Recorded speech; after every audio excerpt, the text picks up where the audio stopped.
Facebook page. All your, hello, he's muted.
hockey town celebrated 3 championships in 7 years, and rarely has someone so tough played so pivotal a part. McCarty draws. McCarty in. McCarty scores! A magnificent goal!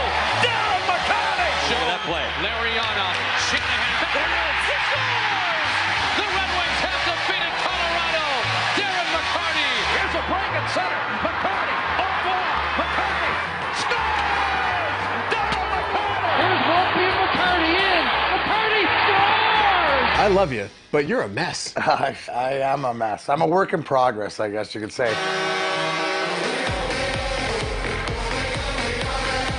Heck yeah, a little late on the gun, but that's okay. All this construction around. This is Wednesday night, 9/11/19. Yes, 9/11/19, 18 years to the day since the World Trade Center disaster. I am your host of Grind Time with Darren McCarty. Yes, I am him, Darren McCarty, along with my co-host, Perry Vellucci. Perry, how are you? Good, Mac. My producer engineer, Michael McCool. How are you, brother? Doing all right, man. Good. Nice work this week. Thank you for all your help with what we'll mention to later. Obviously, if you're listening to us here, you can look around and see that we're in the beautiful Radio for One Studios, which also the Grind Time with Darren McCarty family and the Detroit cast with Mike Walters and Jay Boger, Sunday to Thursday right here. And also J. Chris Newberg, our buddy out in California with Heroin, has a new publicist. So you can get those all here. But tonight, I'm pretty stoked. And Josh, I'm stoked you're here, but Josh Reel, director of the Russian 5 documentary, friend of the show, is here with some, he's going to get into some great Russian 5 news later, but my first live guest and my Hall of Famer, as you can see, because he's certainly up in my Hall of Fame. I believe he'll certainly soon get into the NHL Hall of Fame. You're in the Michigan Hall of Fame, right? Sports Hall of Fame? I snuck in there. Attaboy, you're good. There he is, ladies and gentlemen. You can catch him on Fox Sports Detroit doing the color commentary. That is number 30, 3-time Stanley Cup champion, my buddy Chris Osgood. Give it up for Ozzy, folks. Thanks for coming in, Ozzy. Man, dude. So how's life? Let's start off. Let's start off right there. How's life in 2019? It's great. It's busy. It's great. You just came off the ice. Life slowed down a bit. You know, when you get older, Mac, you got to reorganize yourself just a little bit. But coaching my son's hockey team, my girls are playing soccer. Trying to stay in half decent shape, Mac. You know, you got to do that as well. You're looking great. By the way, I'm overwhelmed how great this room is. I'm impressed. I wasn't expecting any of this. And you know, this is a great setup. I'm happy to be here. Didn't take me long to get here at all. I was behind again, late. Now, thought you were going to say something about me being late. No. But Mac, I've really turned that around. I'm on time all the time now. I'm not rushing to the first tee anymore. I'm there early hitting balls and getting ready. So I was a little bit uptight that I was late, but I was coaching my son's hockey team. Got locked up on 8 Mile and had to do a little bit of a U-turn, but got here eventually. But you remembered it was me, not Drapes, right? Because you know how Stickler. If it was Drapes, I wouldn't even showed up. He'd been so mad. I know. Can't do it. Right. When he's mad at you, it's over. It is. You want to talk about that? Because I think the dichotomy, and this is where I want to start people off. It's calls that he doesn't answer, and then you know he's mad when he doesn't answer your calls. Yeah. And then you're in trouble. But to be fair, you and Maltz are really, really not very good at when you guys don't want to. Can you explain that to the listeners at home? My attention to detail has gotten much better in my older age. Now, would you say that's because of your current status doing television and maybe having to travel and be a member of the media? I would say just being a lot more organized in life in general. Yeah. You figure out shit after a while. You decide one day you can't be doing the same stuff and make it to the finish line. So just getting organized and having a lot more fun doing it. You know, the TV gig was hard at first. I didn't really love it the first year I did it. Last year, I really started liking it for the first time. Mick's awesome. I'm blessed to be able to learn from 2 Hall of Fame announcers, Mickey Redmond and the great Ken Daniels, who had his event for his son, which was absolutely fantastic. It was awesome. The other night. But, you know, and that's kind of been, I've been lucky my whole life. I mean, when I came to the Red Wings, I got an opportunity to learn from Mike Vernon. Alan Bester in the minors when we were in Adirondack. We'll get to those stories later. Oh, my God. Tim Shovelday. I mean, the guy, you learn perseverance from somebody. Yeah, he was booed on the ice. A lot of bad stuff happened to him, but he fought through everything. Tons of respect for that guy. But I got to play with a lot of great veteran goalies, and a lot of young guys coming in this league. They don't get that. They're in and out. How about when you left and then you went to the Isle and then St. Louis and I still say I should have never left. Now that I think back on that, I should have stayed and played with Dom, because I ended up playing with Dom anyways. Right. But I didn't have much of a choice then at the time, or maybe I did. You never sit down and really talk about it. You're just kind of, well, I guess I'm leaving. It would have worked. It was tough leaving. It was tougher seeing that I had to come to Detroit 5 games into the season. That was no fun. And anyways, the toughest games I've ever played. Let's talk about this, because when I went terrible. to Calgary and got bought out or whatever, my greatest thing is I stuffed one. I wrapped around on Manny in Calgary against Did Detroit. you score on me? No, I don't, dude. I had 5 minutes in the game. Like, so the most 9 shifts in any particular game I played, the most relief and I wouldn't say anger, but disappointment was when we lost in overtime, the home opener for the Islanders, and really wanted to win that game, and we were winning, and you guys scored late, and Brett Hall might have scored. Yeah, he did. And then you guys had like a 3-on-0, and Drapes had the breakaway, and really it was stunning to me that he passed it to Brett Hall, who went over to Steve Yzerman. He one timed it, and I was in that old-fashioned pad stack match. Didn't really work.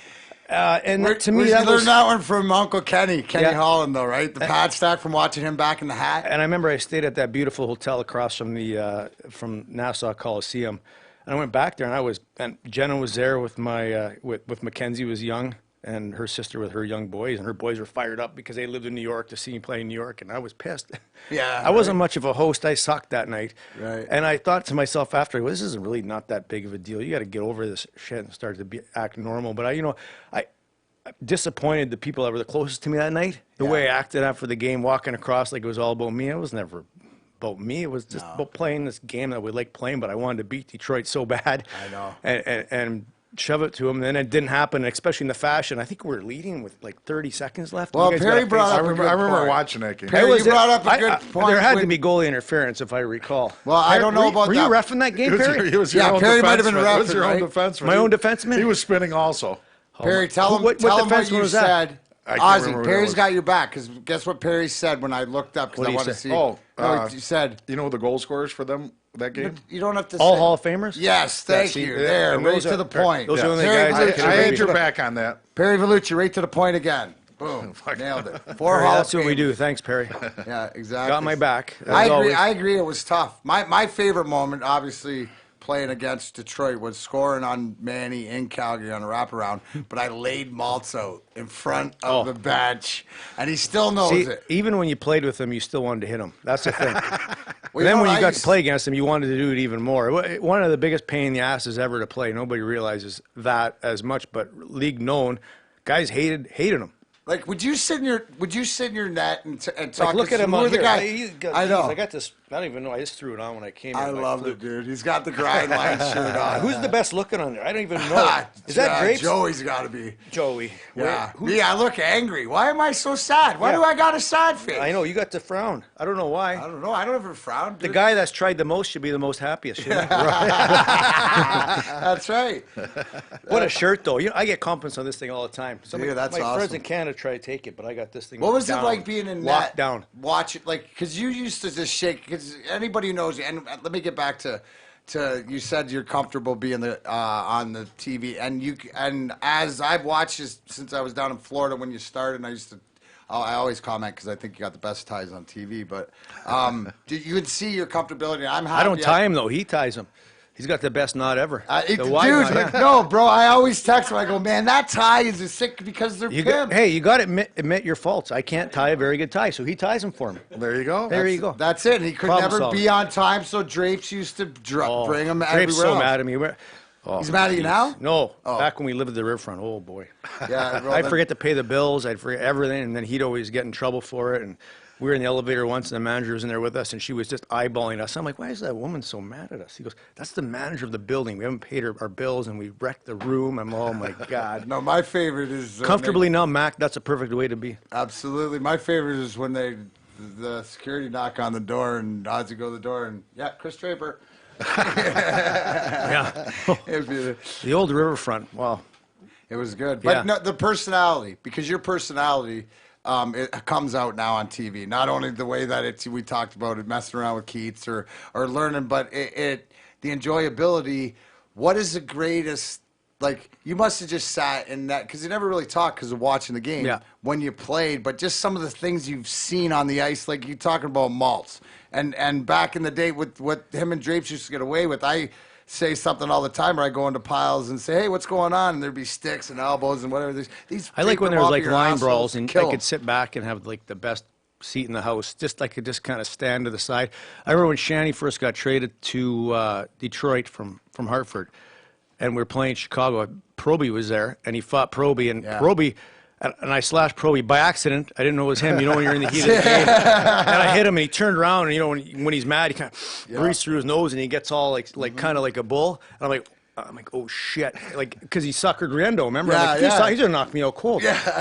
Fuck. I'm like trying to talk to him, like he knows me, but I don't think he did at that moment. He was looking right through me, like I was gonna die. Yeah. And Shanny came and saved me, and Shanny actually pushed the net off, and those two fought good 4 or 5 minutes. Unbelievable. Right, I was stood right there, and the fans were standing up. It was outstanding. So to get a chance to see how things transpire from, you know, the best seat in the house is always good. Seeing a lot of your fights. Listening to Drapes chirp guys nonstop was classic. But you also listen to, like, when you listen to the superstars chirp each other with stuff you wouldn't expect them to say. You're like, that was pretty damn cool there. I heard Wayne Gretzky say that over to whoever over here, and it's interesting. You sit there as a goalie, you kind of get to sit back and get a different view of everything. You're kind of sitting back at an IMAX theater and you're enjoying every moment of it. Most of the time, sometimes it sucks being a goalie, but a lot of times you get a chance to see a lot of cool stuff and hear a lot of stuff a lot of people don't get to.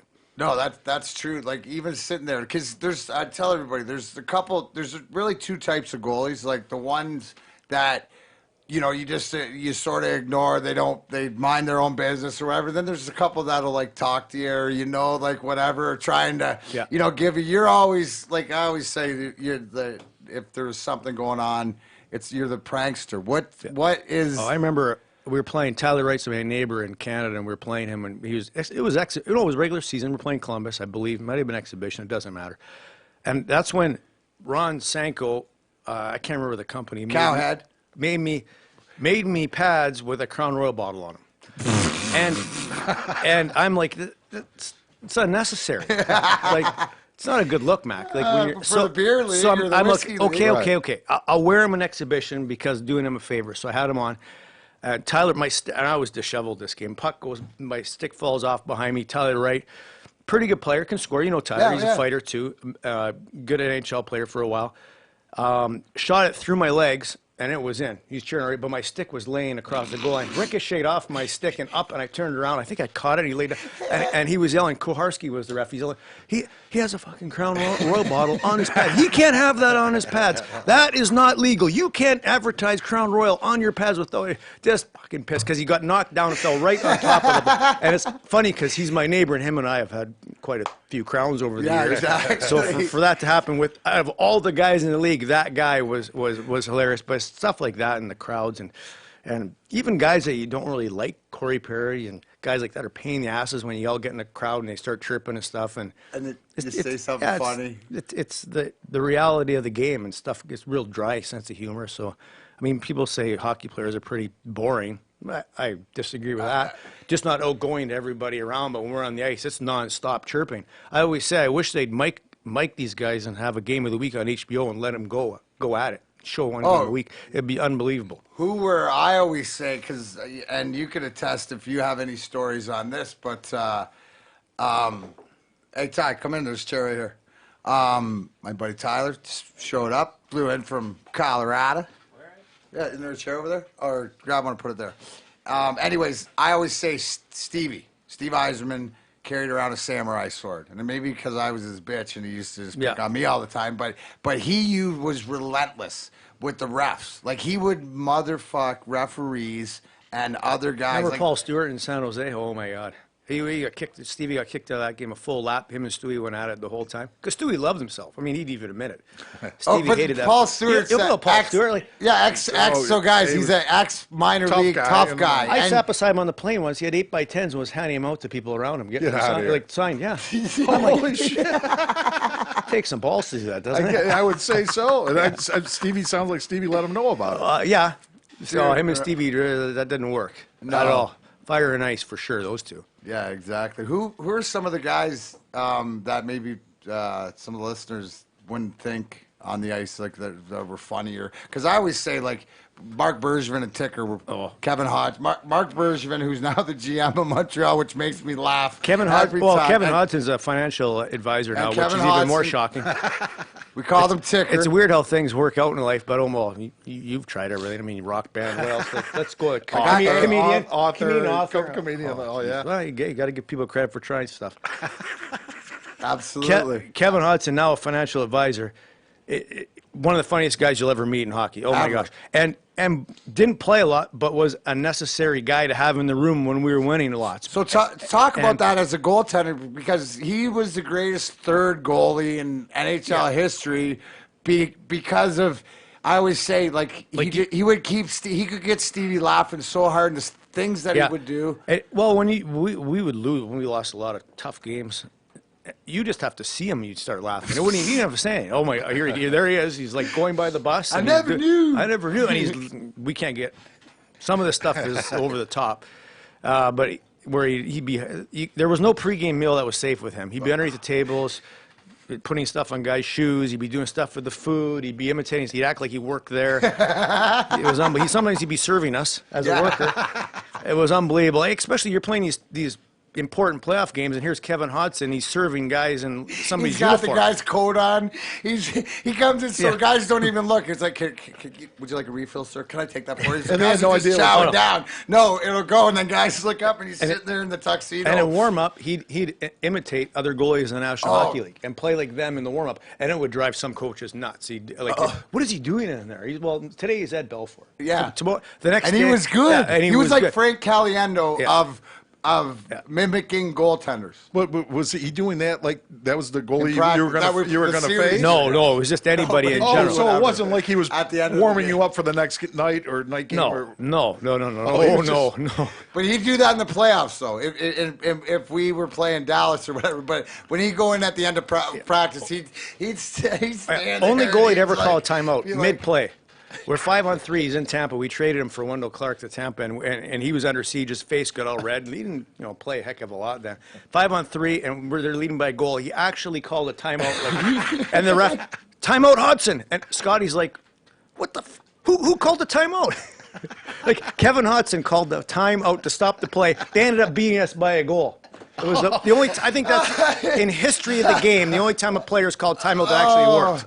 That's hilarious. Oh yeah, Kevin Hott, what a beauty. He'd get away with it though, Mac, for sure. No, I know, absolutely, because he was hilarious. So, so that goes back. So like most people, obviously, you always got the away with everything, because no one ever thought that you look like you're 12 years old, and you would just go sit in your stall right inside the dressing room, and then they'd look at me, and then Drapes would get yelled at. And Drapes always took all the trouble for us. It was perfect. He did. He was good at it though, because he could handle it. So we knew that. Well, So that's he was why good for the job. it makes sense. He's the director of amateur You scouting. know why he is? Because we got him ready for that.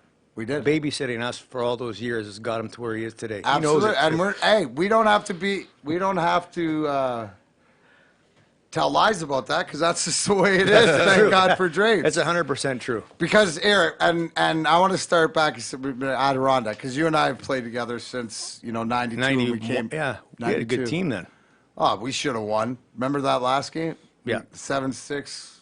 The Jester let in. Yeah. What did we outshoot him? 65-20 or something. Springfield Indians. Yeah. And he lost. Ozzy. So how about this one?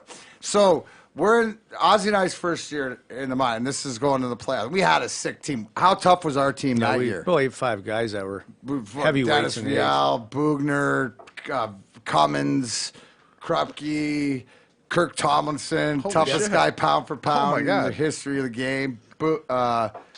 then I'd be out there just going nuts. Did you have anybody that could score? Oh yeah, Chris Tansel. Yeah, we had a lot of Tanker, guys. yeah. Gary Suchuk. Kenny Quinney. Yeah, they all got traded to L.A., remember? Yeah. In that huge trade. Potsy, yeah. Ozzy, did you have any D in front of you? There's no defense back in 92. Zero. I don't think. But anyways, Ozzy, so Alan Besser's our goalie, right? And I got to tell this story because we're at Didn't I play game 6 or something? games? Yes. So we're up 3-2, weren't we? Yeah, we're up 3-2. We're going Wait, to is this a conference finals or? This is Oh, the semi. This is the conference finals. Newell Brown, who is a great coach. He's coached the assistant forever in the National Yeah, Hockey League. Anaheim, He's won a couple Chicago. of cups, I believe. Yeah, Michigan Anaheim, State yeah. boy. Yeah, Yep. Michigan State. I was playing game 6. Bester was hurt, indifferent, whatever he was. Bester prior to got that hurt game. in warm-up. In warm-up. Wait. Ozzy was at the hotel outside because Ozzy likes the sun. And he doesn't realize he's a pale ghost. And he might have got a little Had a bit bit of of a burn. sunburn. He had a little bit of a sunburn. And did we win that game? Or No, we lost 2-1. 2-1? You played out of your mind. But before the game, when Newell Brown found out I was playing, talk about a confidence builder. I'm 20 years old playing in the AHL. His face was as red as these banners. He was so worried about me playing. I'm like, well, it's a good thing that I looked at. I don't even know who I looked to my right. I said, well, it's a good thing the coach is happy I'm playing. He looked at me like he was a stunned look on his face. He was so nervous that I was going in this playoff game. Oh my gosh! But Yeah. Newell Brown, we were tough on him though. Oh. Oh, dude, because we had an older team. But we had fun, though, you know, because he was down there. And then you lived with Mike Castleman. Yeah. And we lived – that's how, yeah. They had to send Cheryl down, baby mama, at Christmas time. But we lived above Ozzy and Cass. Yeah, the Mohican. At the And Mohican. it would snow so much there you'd have to dig a tunnel to your front door. So I swear to God. And forget about even owning a sports car. You couldn't drive in that parking lot. Remember, Castleman had that old sports car. We couldn't even drive it. No, It would slide down the I parking had lot. that 5-speed Jeep, that white one, that would barely, and then that was the best part because everybody lived there. And at the end, like back to the playoff time, we play golf and we go there and barbecue. Stewie Malgunas be running around in his metal cleats, sparking up like firecracker. It was hilarious. But we would spend all winter because there's so much snow, you know, drinking and playing Sega Genesis. And I tell everybody in the I've heard a little comedy something. tour that we used to battle. We used to tape up Gatorade bottles and spit seeds, and whoever won that night or whatever. I think you were Vancouver. Yeah, Cass always. was Wash, and I was Chicago. Hi, Cliff Roney was a killer, man. He could do I had anything. he could Jeremy fly. Roenick. Yeah. I had Roenick. He was the junior Roenick. He could hit anybody, Cliff Roney. He was unbelievable. Of course he had Roenick, right? He had to take the best team.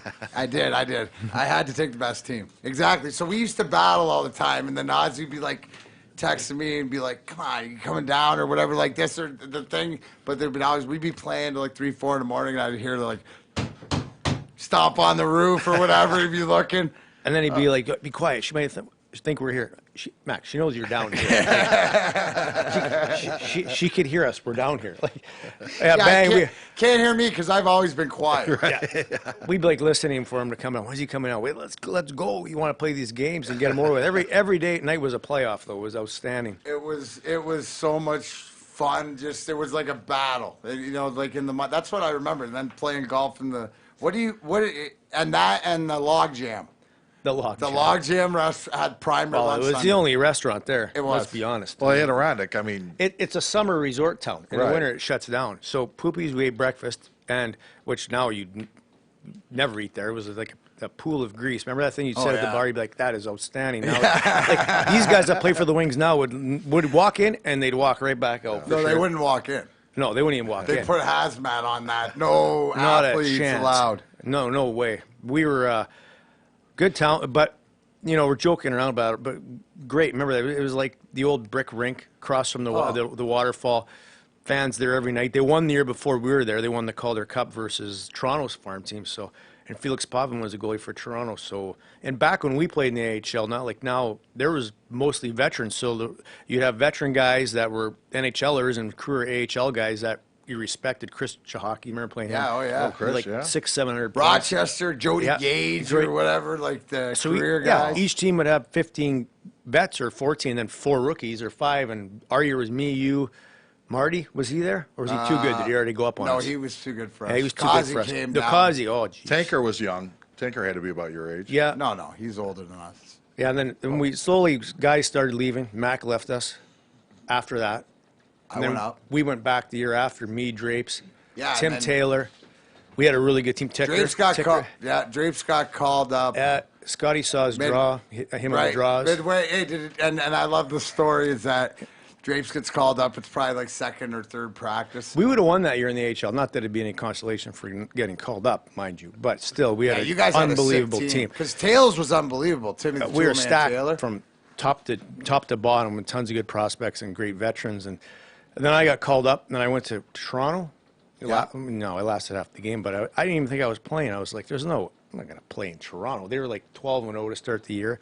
I'm eating breakfast. Scotty Bowman comes and sits with me. I'm like, what is he's eating breakfast, just casually. Oh, by the way, you're playing tonight. And he starts eating, and I'm like, what? And I'm like, now, Voluch. I was like, no, I'm going to puke. Like, and the only few times I've been nervous. First NHL game against Toronto, first playoff game. I mean, that's about it, really. Okay. But that game was tough to start. I think I played half the game. Doug Gilmer did the spin around behind the net and beat me like he did against Chris. Who did he do that against? Joseph when he was with St. Louis. Yeah, that's right. But he did it to me, too. So they had a great team. Sundin scored on me for sure. Was that your first game? But it was cool. 'Cause, yeah, I got pulled halfway through, and I came to the bench, and I was like, had a great white turtleneck on.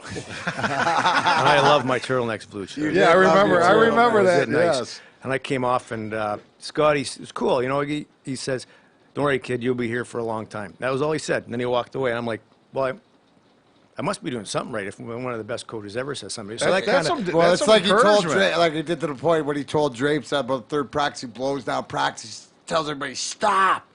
He called Draper, don't you turn into the rest of these guys out here. You're better than that. Don't turn into them. Scotty would do that. Drapes loved it, but he's scared shitless. Scotty, you knew right away either you liked you or you didn't. So, Yeah. I mean, you knew. And he was good. He was awesome. Everybody talks about him, but he was great. Speaking of, you mentioned a little bit about nausea, Ozzy, and I don't know how much you're into the CBD or the THC-free stuff, but here at Grind Time with Darren McCarty, free we are stuff? honored to if you're looking for it, we partner with Herbal Active. Yeah. URBALACTIV. There's no E on the end of it. .com, herbalactive.com. Jenna's into that stuff. My She's wife. got to check. Hey, She does D-Mac. yoga. I'll tell you. You got to write this down. I'll bring it will. back to her. But she got me something for my knees because my knees are sore, and I was rubbing. I felt outstanding. I'm I gotta telling tell you. I was dialed in after on a golf course, and it is hard to get dialed in on the course anymore. I'm telling you, and that's what I'm preaching to you. So anybody who like Chris Osgood, like my wife Cheryl, like Well, the Jenna's into Bearcat, yoga, right? his So wife the she knows Bearcat. all this stuff. Yeah, I mean, exactly. Call her it's- up. I will. I don't have her number anymore, though. Somebody else must have it here. I'm joking, Jenna, if you're listening. I got it, Bearcat. Don't worry. Well, that's from that concert downtown, isn't it? That's it. The first one ever, that's Hockey the- Town Cafe. That's it. That's right. Debut. Herbal Active. DMAC 25. Use that DMAC what it is? 25, 25% off Okay. of that. Now there's mints, tinctures, and the rubs. Like Ozzy was Balms, talking yeah. about, they work, people, and they ship all over. So thank you, Rich, and everybody at herbalactive.com. Now, so 95 with Vernie was like the first year, stuff like that. Would you remember? Like, what did you learn from Mike Vernon? Like, what Just how to just play. What did you see He looking just back played. prepare you? Just play. Don't worry about everybody else. I remember I was doing an interview once, and I said, I wasn't very good today, and he was kind of listening to his side. I was talking to him. It might have been Keith Gay, or I don't know who it was, and he said to me, and he called me Bottle, for I don't know for why. But that's what he called me.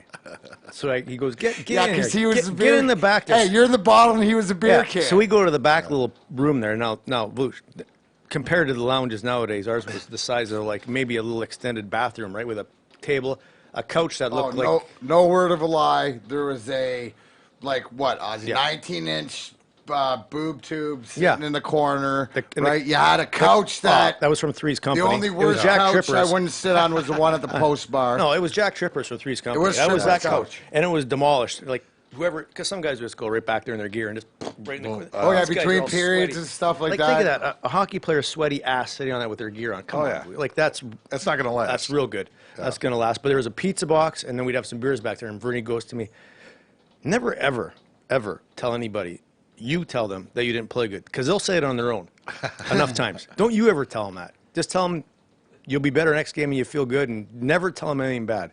So he always little tidbits, and Bernie always tell me if your pants were big enough, wear bigger pants. Like just little things that you never think of.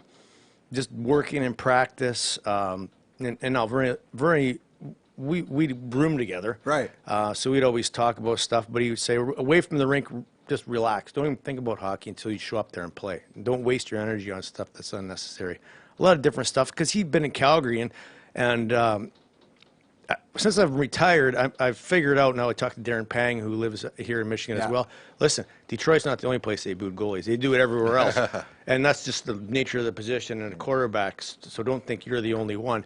And Vernie, I remember I lived in Alberta. They were tough on him in Calgary for years. Absolutely. And a lot of insight to that, and just mental toughness and how to just go out there and play. And Vernie was a smaller guy. He always had to overcome people telling him he wasn't good enough. People telling him about his 5-hole all the time, and people telling him just tons of stuff and still he doesn't get the respect he deserves. He's the only goalie to ever win the cup in Calgary. And he was in Michigan, by the way, and now if he's listening, I was pissed off he never called me. He never called me either. He was in Michigan and never called. I get it if it's a forward or defenseman, but a goalie partner? Right. Come on. Yeah, that's a good. Yeah, It's good point. unacceptable. Yeah, He had Al Sabatka call me. You're sitting beside Al. You can call me. That's just lazy. He's lost it a bit, maybe. He's lost it. Well, He is like 60 now. I was isn't he? just going to He's say, in we those- got to go down. And he's in those commercials now with Rick Vive and all those guys in Canada, where his hair is all gray and stuff. So Bernie is he's a beauty. Put it He's that an way. absolute beauty, because you know what you learn from guys like Mike Vernon and the Dino Cicerelli and Confidence. confident.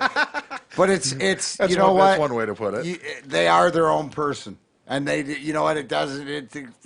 Well, Vernon, they like, teach you how to not worry about all the bullshit and just play. And Well, that's got to be because I think that one of the things that really one of your greatest characteristics as a goaltender was my you Sega didn't plan? care about your stats. You were Grant Fuhrer hockey, which means get me one more, and then when you need to make the save or whatever. But you were always able to not like worry about the last. And when I say that is because I watched how you passed that on, and I saw Jimmy Howard, how he's been able to, in the same way that you did. Whatever formula you use, I could see him working on it. How that's why easy or I was hard? taught always last 10 minutes is your time to shine, regardless of the shots, breakaways, passes across. You got to shut the door. If you're up by your goal or two, even starting that third period, regardless of the score, that's done. You got to finish it off and make 4 or 5 usually. Sometimes the wings less than that. Nowadays it's more. But you got to make those saves when you're called upon. It's like a quarterback making 4 big plays in a game. You see Rogers play against Trubinsky. Well, Rogers, Hall of Fame quarterback, can make 4 extra plays even when he's under siege. So your job's kind of to make those 4 saves when you're needed most. And that's kind of how I approached it. That's why in Pittsburgh, when you were here for that, in I was just gonna game say, 5, that I was was the going to one. fucking snap when that one went in, because I was like, that's what I prided myself on, was finishing that off at home, and the fans were all chanting, and people were fired up, and then deflects off somebody and hits the side of the net, and then I don't even know who stuffed it in. Yeah, but let's since you brought it up, let's talk about this, because that's not it's always been the resilience, and I always preach on Grind Time with Darren McCarty. We're talking with Chris Osgood. Is that you got to get back up, because that wasn't the first goal, right? That you probably wanted back. There was one against McGinnis. In moments, right? The one against McGinnis, the one against Lang and Matt, Burner. trust me, this started way before I made the NHL. This started like back when I was Ozzy, in Pee Wee in Alberta. But the thing in the rafters over my head and in. I was like, what went on there? But the thing I want you to talk about, because this is what's important, is that there's been some big where people might have crumbled, but you have always bounced back and resilient and come back and won the next game, and even in that moment. To me, that's. And I had a good mentor for that, and he's not in Detroit anymore, but he just left. Ken Holland taught me all that stuff. He used to sit on the rail in Medicine Hat, Alberta, and watch me play. And before he drafted me, I have to golf with him early in the morning. He's trying to keep me out of trouble. Yeah. He put me on his ball hockey team. And he preached to me about working hard and perseverance. And you have your parents for that, but it's always that much more important. You stop listening to your parents at a certain point when you're 17, 18, 19, because we think we know everything. Right. You need somebody to come along as a mentor and really grab you sometimes by the shirt and tell you to wake up or wake the fuck up. Right. And he did that. And me and my friend Neil Little, you know Neil. Oh, well, so we could get ourselves in plenty of trouble in a small town like Medicine. And we were so stupid thinking, well, Ken Hall will never hear we're going to do this. Well, he heard everything. And he knew everything. If we missed a game or we were in a summer league, missed a game, we're at Earl's having on Wing Wednesday drinking dollar pitchers of Kokanees. That's a Canadian beer, if I can say that. Yeah, of course. And so we're scrounging together loonies just to make sure it's a dollar bill, by the way, in Canada. And just hoping to get that one more pitcher of beer because, like, we need it. And Ken always needed it. Ken Holland knocks on the outside of the glass and just points at us. And we're like, shit. We're sitting there just waiting. And he just comes around and into the restaurant and said, you two are in the wrong place. And then he leaves. Now I know that's just the start. Like, that's just the buzz of the tower. Right. Because it's coming down. And then he calls us the next day. He goes, we're golfing at 6. Or no, 5:30. I go, Ken, how are we going to finish before dark? He goes, you fucking idiot, 5:30 a.m. on Sunday. Because he wants to get our asses out of bed because now he knows what we're up to. Yeah. And now he's drafted me and he wants me to get my shit together. So he went and got me a trainer, did everything. So you need guys like that. But beyond that, Ken Holland, has done a ton that people don't know about. Right. And talking to me in Phoenix, we lost a tough game. We went back to Phoenix, and he talked to me and pumped me up behind when I'm stretching down by the basketball court there in Phoenix, where the Phoenix Suns used to play. Was that in 98? 98, yeah, 98, 2-2 going into game. Yeah. Right. And exactly. we lost some tough ones, and he came and pumped you up, and he was always the best at that. And then there's other times where he'd call you in his office, and you thought you were going to get shit, and it was just a laugh and kind of take your mind away from hockey sessions. So, I think one of the most, we can sit here and talk how awesome he is for. But I think that's important because, and into that, because of what I say, Ken Holland is one of the greatest Red Wings in history because of what he's meant to all of us. He's Uncle Kenny, but because he's cared. Yeah, and if you want to be vilified for something, or that's the right word, or people get angry for you, I would say being loyal would be the best thing. And that Kenny Holland was loyal to a fault.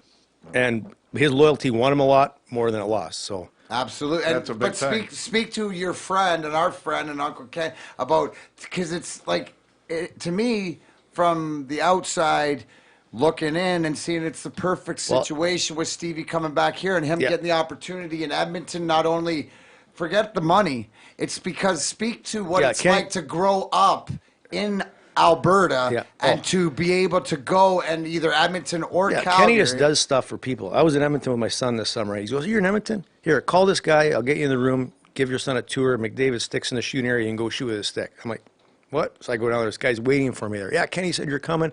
Come in here anytime you're here. Kenny said you're set up here.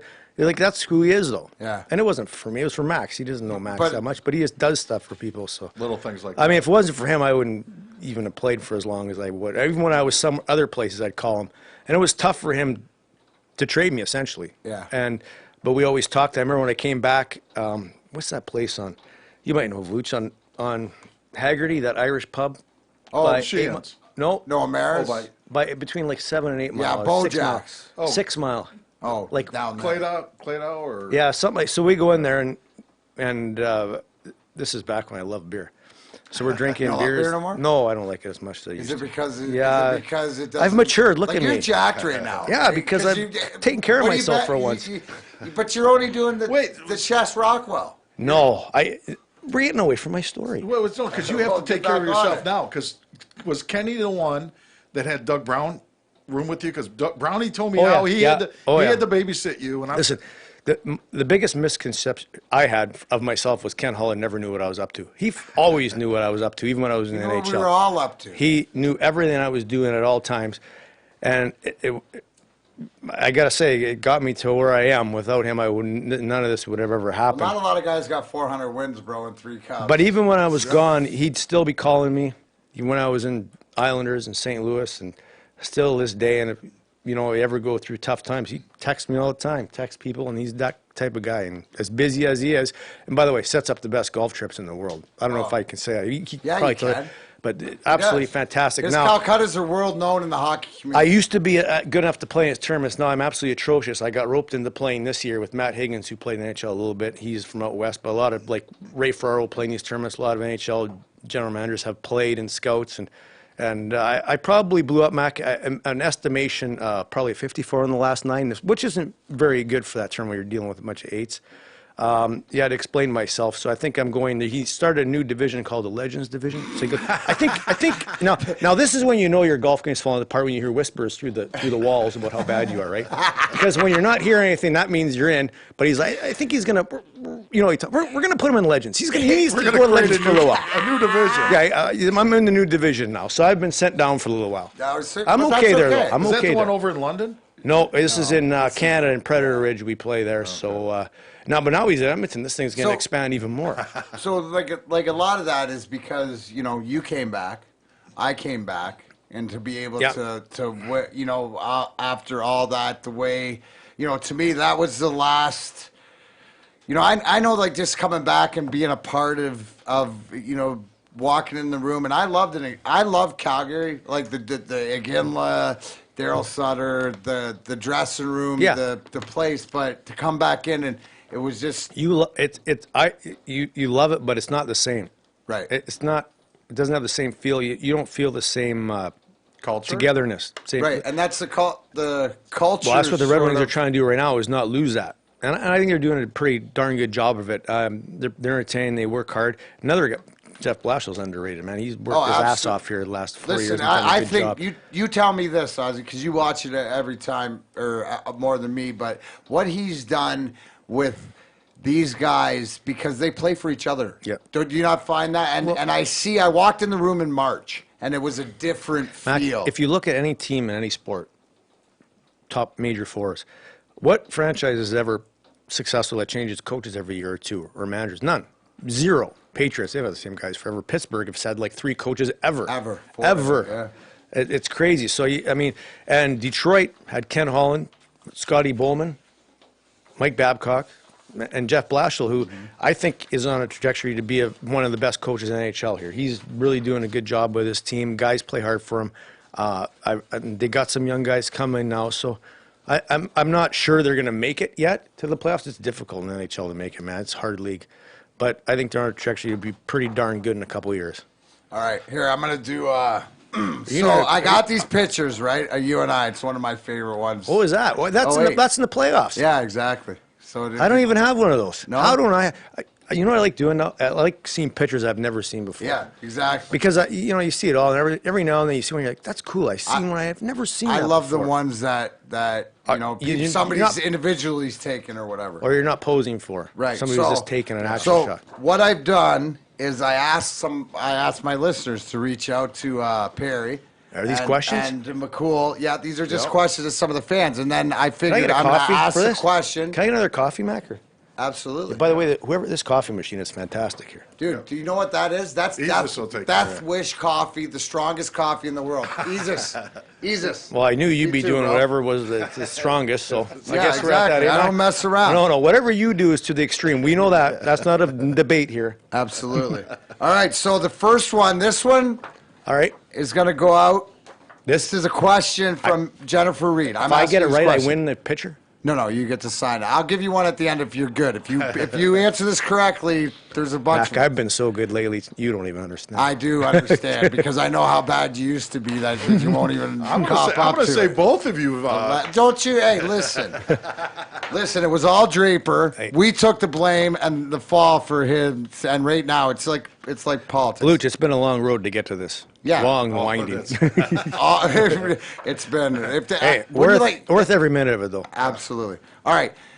Speaking, we got Josh Reel here, and Josh, I'm going to ask you a question about some updates here. But this is a Russian 5. So you had the shutout. I better get this right in front of Josh. But it's not. You had He's shutout. turning into Spielberg over there now. I know, right? Oh, That's our guy. You got to put the red carpet out here for him tonight. He's like America's guest. Is there paparazzi? He's got a room. There's paparazzi in outside, I think. Yeah, you bet. So you got the shutout the night the Russian 5 debuted, right? Yeah. 8 shots on goal. Yeah, I don't know. Whoa, I was on fire too. How? Yeah, you were Sweating, Was that drenched? I was in Calgary. Was it tough? to play an 8-shot game? No, and 4 of those, no word of a lie, were from outside the blue line. I'm not joking around. Mac, you could have got your first ever victory as a goaltender. I know how much you really wanted to do that. See, Ozzy, yeah, exactly, dude. I would go. You would have won. You would have had to mix in 1, maybe 2 tough ones, which you could have. Yeah. I can get, I can get in the way of Now, one. if it would have been you, it would have been a legendary performance. He stopped 26 shots. Exactly. He was in there once. Yeah, exactly. So, what do you remember the most about that game? Like for the first, because of the first time. Just watching in amazement because you'd never seen it before.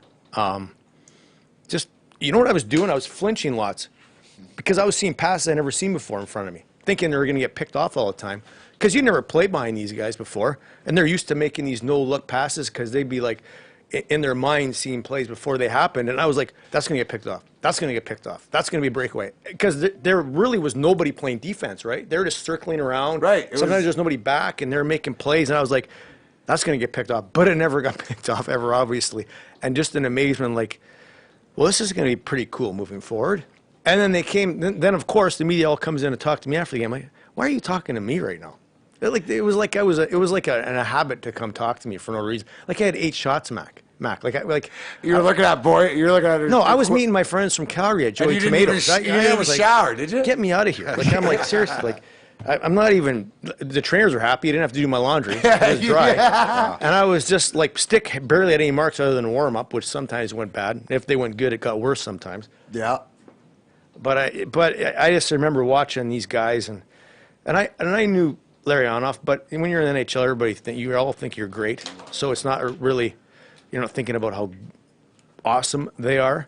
But then once you get on the ice with them, you're thinking, these are the guys that played in all these Olympics and did all this stuff. And, you kind of start thinking to yourself, this is pretty darn cool. But you never thought it was going to go to where it went at the time. You're just kind of living in the moment because you got a game the next night in Edmonton. Right. Or 2 nights later. So you don't have time to think about where you're going with this until after the season or when you see the movie. Right. And you're like, shit, that just passed me by so fast, but it was so awesome playing with those guys. Now, I think after we won in 96, that's when it sunk in how awesome they were. 97? 97, yeah. How awesome. Even 96, though, Mac. Jesus, we should have won that. Oh.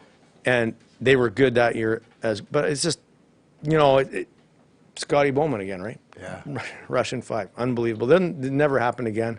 And that was it for me. I was flinching, thinking to myself, this is coming back my way, which it never did. And I thought, why is the media coming to talk to me right now? After the game? Like, I remember I said it to the trainer, to John Wharton. I'm like, I ain't talking to me. Like, for what now? They always want to talk to me. I'm like, I didn't do anything.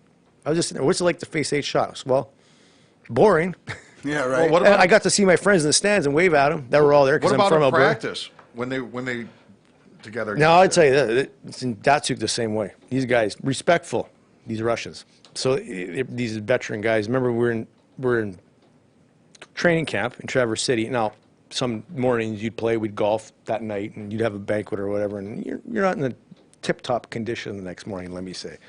And I'm in the net thinking, what do you mean? Just maybe you're a little bit hungover. Yeah, and I'm in the net. I remember Pavel deked me, and he had a fucking wide open net. Like, he could have shot it in the net twice. He shot it in once, corralled it back up, and put it back in.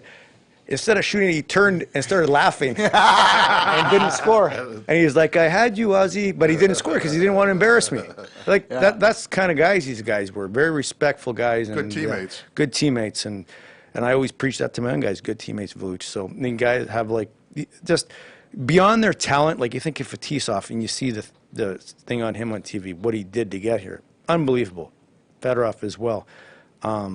It's each and every single one of those guys has an amazing story. What do you think of the movie, Russian 5? Oh, it's unreal. He keeps calling me to go to these things, but I'm always coaching hockey and I'm busy. And there's no room for me on the red carpet there. He takes the whole thing up. He's doing interviews and all these guys are. But he did text me. There's another one coming up. Where is that? Birmingham. Birmingham. What day is that? 19th, I think. Thursday. Yeah, Thursday. I'll be there. I do have a Fox Sports meeting that day. Oh, ding ding. It's all about Somebody's got a job, Perry. Right Somebody's next got year, a job. It's all about bringing home the Emmys. That's it. I'm joking. Did you get one yet? No. He can win a Michigan. Come on, man. You got to get with Double T then. He's got a. Doesn't he have a few? Yeah, Keats has a ton probably, doesn't he? Yeah, Keats. And they Keats has some lines that shouldn't even be allowed to be said. He crosses the line. Like, if there's a line, Keats has had 1 foot over it a few times. Really? Yeah, I like when he gets there, though. I tell him before we go on, don't tell me any of your lines because I want him to catch me off guard. 'Cause if I know what so I'll try and read it sometimes and tell a story. I'll start laughing before it comes out, then he'll start laughing. We have sometimes we can't even get our lines that we're laughing so hard, but he has had some beauties. I remember one time Howie's record. Remember when they brought out the overtime loss thing for the goalie? So Howie's record was something like 14. 6, 5, 5, and 4. And he goes, it's like ranking the Dixie Chicks. I'm like, John, what? You can't say that. 6, 5, and 4. You get it, right? You can't. You can't say that. If you're the moral police, the H&R resort, he's the H&R But you can't department. say it, though. God. He's had some cross awesome. line, but John Keating, God bless him, one of the best there is at what he does. He's outstanding. I love watching him. And he's doing the Tiger season now, and that's got to be difficult, but he is a beauty for sure. You should have him on here. He'd be outstanding. But you have to get him all. Well, yeah, I got a couple. Get him a couple cocktails. Yeah, perfect. I got no problem with that. Just 2 or 3, he'll be spruced up. Well, I like him spruced. You know what? You know what?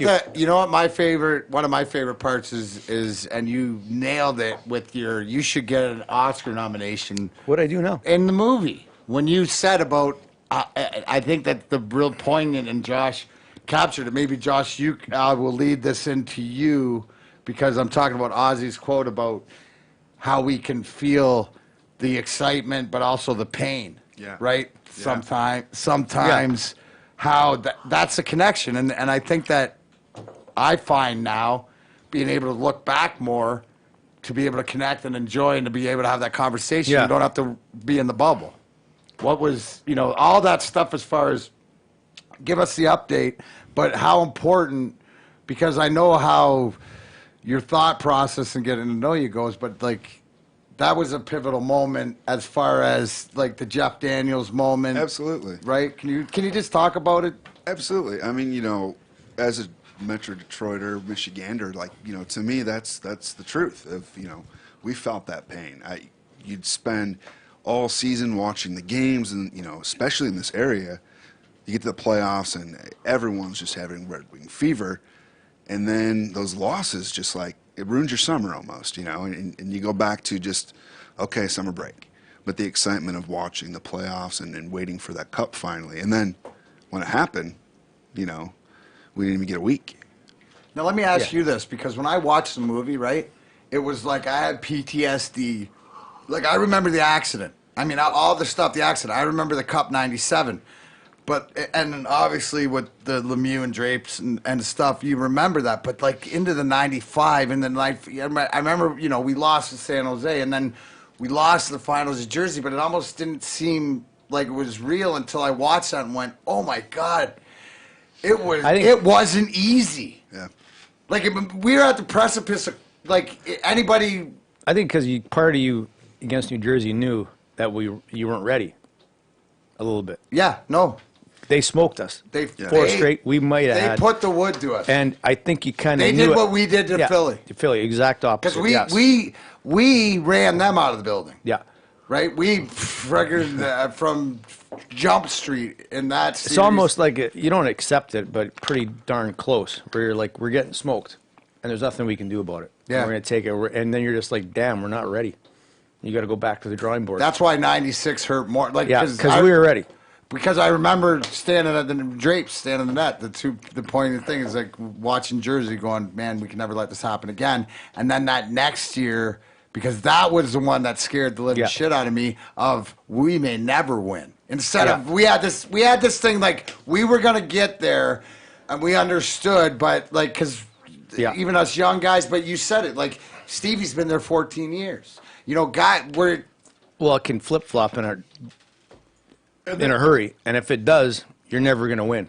And I remember I'm Brian Boucher, you know who he is? Yeah, Bush. Building his kid out at my house. He plays for the under-17 USA team. He came over and he goes, "How many cups have you won?" And I go, 3. He goes, "Fuck you." And I'm like, just kind of like, and I really didn't think I thought of it. I'm like, yeah, because you know why he said that? Because he tried so hard, and that is so hard to win. is difficult, and he wanted it so bad, and it never happened for him. I played boots. we take like that for granted sometimes. Well, how hard it is, and how fortunate got three, we are. I got 4. You know, you add the cups. But how fortunate we are. Right. And when he just said that, it was simple, but to the point. Like, Yeah. God damn it, I never won, and I wanted to so badly. And it takes a lot out of you when you're trying to do that. And you look at guys like Ray Bork who finally win. It's almost like a relief. Yeah. It's like Dallas Drake when he was here. Oh. He couldn't even watch the last 4 minutes of the game. Listen, but tell me this. He was buried on the bench. I couldn't even see him. But I know, but the difference is because, and so in 08 for us winning, because we'd been there before, Yep. you can't tell me that it wasn't everyone in that room wanted to win for him because Yep. of what a teammate, what a great dude about, you know, just what he meant in that locker room. And I think that that's what you see, and you saw St. Louis. Yeah, I think that's what separates hockey from other sports. And I've never played others other than golf, but You don't really play is that. selfish. Guys want to win for other guys, and that's true. I mean, we're in there. Yeah, you want to win the cup because you want to take it back home and party with it and crush yourself for 3 days with your friends and take it back home. But it's like, But you want to share it. The pressure of it is winning for Dallas Drake, winning for when you came Right, back. That's the right. pressure of it because you don't want to let anybody down. Yeah. And you see the order that the cups pass around. And I got on a plane to go to New York for the NHL meetings, and who's sitting? I'm sitting beside Darren Pank. So now you can imagine how quick the flight goes because there's lots of talking going on. Oh, God. And These two? we're flapping. And he said something interesting. He's talking about St. Louis. I'm like, what happened? Like, you know, interested to hear. Like, Yeah.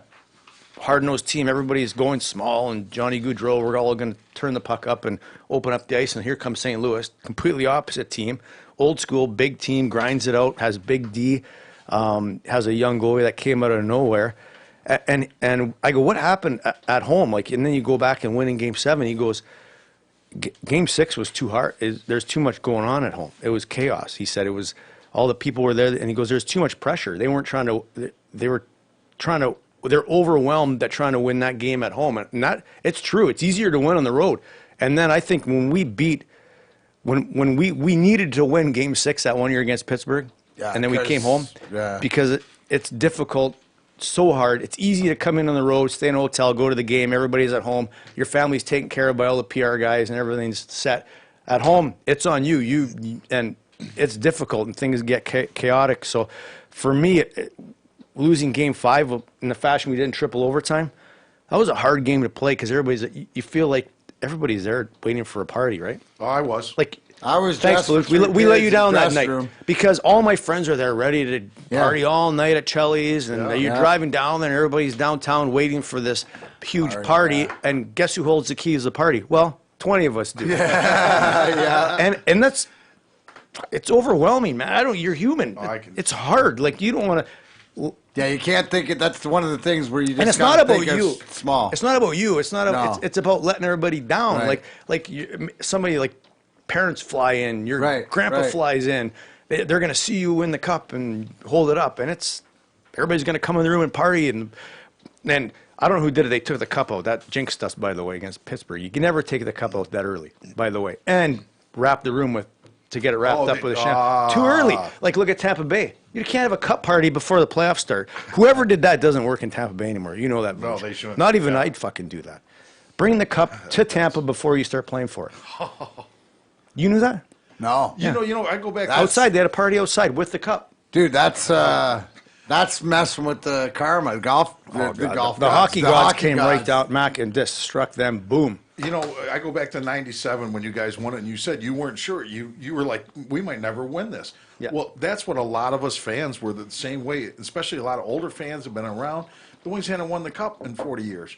You know, and everybody knew you guys had the team to do it, but it was like you said.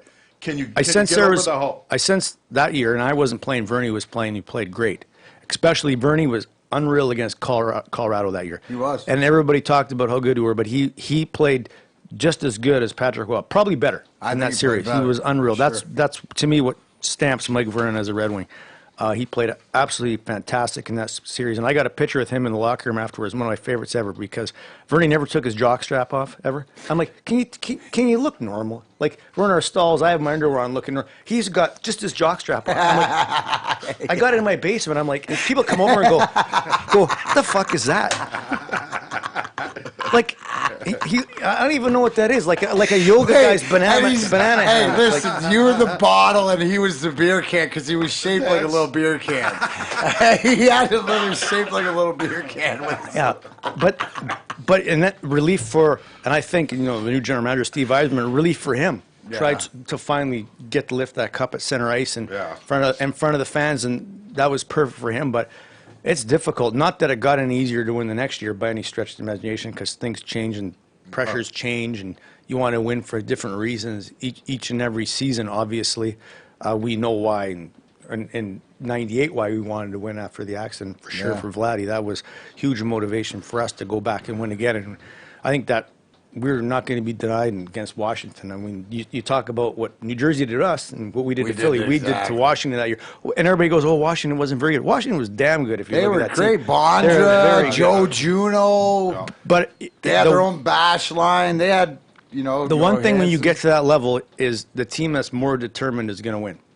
Because everybody's the same. Everybody's very talented. Anybody can beat anybody. But if you have that determination and something that you're going after above somebody else that's going to put you over the top by that much, Mac. It's all it takes. And everybody's doing that much extra, whether it's blocking a shot, doing anything to win, and that's what happens. That's why you always hear these rallying cries every year, and two great years, different years. Yeah. Well, what's your feeling after that in the locker room after you win the cup that first year, and then all of a sudden the locker room's clearing out? You're just in '98. Yeah, the first year, '97. Your thoughts? What are your thoughts? Like the relief? I mean, is there any beer left? And where are Max, like, who's got a cigar? And where's Ray Lane? I was looking for Ray. Razor, you were. Razor smoked my cigar. I'm like, come on, Ray. We were sharing this thing here. I know. All of a sudden, it's gone. He was like in full party mode after that. He had him and Kazi were. One of my favorite pictures. That's my favorite. Yeah. You get Kazi to say, thanks, Ray. Give him a hug. And say, that's the guy, most miserable motherfucker ever. Yeah, it took a lot to get a smile on his face. Jeez. We went all the way over to Moscow to play in Igor's retirement game, and Kazi was there. He never smiled once at us. Fuck, we flew all this way to see you, and you're not even happy. He was sour at us. Tell everybody that I'm not exaggerating as far as, like, he was fucking miserable. He was miserable. He wouldn't even talk to us in warm-up. We were, like, skating around. He just wouldn't even pay attention. We're over here, Kazi. Yeah, we're like, Kazi. Yes, it's like a game. We flew all the way here for you. Yes, we did, Kazi. We still haven't learned Russian. It's okay. Hey, talk about your mask. Why'd you never change it? Explain. And Perry, who asked this question? Because I don't have the name here. And it's funny because I was talking to someone with my helmet. By the way, I have it in my closet still, sitting in there. Same one, like with lots of other stuff. We can't talk about that. Joking. It's hockey gear. It's definitely all the hockey gear. It's all the hockey gear and memorabilia. That's what we're talking about. That's it. And anyways, it's sitting in my closet, so I'm looking at this thing. It was the one I wore in the finals, so I'm like, it's kind of cool. It's still sitting there like that. But then, you don't look at your stuff for years. And then you put it on? Oh, it's not going to fit my head. I'm so swollen right now. Are you? Yeah, a little bit. Okay. And bloated. But I'm like, am I going to get hit in the head all the time, Mac? I'm like, these concussions, my memory's not quite as sharp as it used to be. But I would never have changed it. Yeah, I would. That's it. And I never, ever would have changed it. I remember I was in Toronto and some kid yells at me, nice helmet, that thing sucks. Because it's a young kid. They never seen that. They don't know what that is. I go, that's kind of cool. So I go, I'm going to keep wearing it for sure now. I'm never changing it. Like, just in spite of this. So I wore it because I could see out of it better. It was more comfortable, and because every goddamn time I put on a mask, you guys would abuse me in practice. We would. And that's the honest to God truth. And I get these guys making these beautiful masks, like Wizard of Oz masks, and I get a picture of it, and I get this other mask. Then I have the 3 masks, and some guy from Canada maybe one I put on practice, and you guys would just abuse me. I couldn't wear it. It was like peer pressure. It came off the next day. I was too weak for it.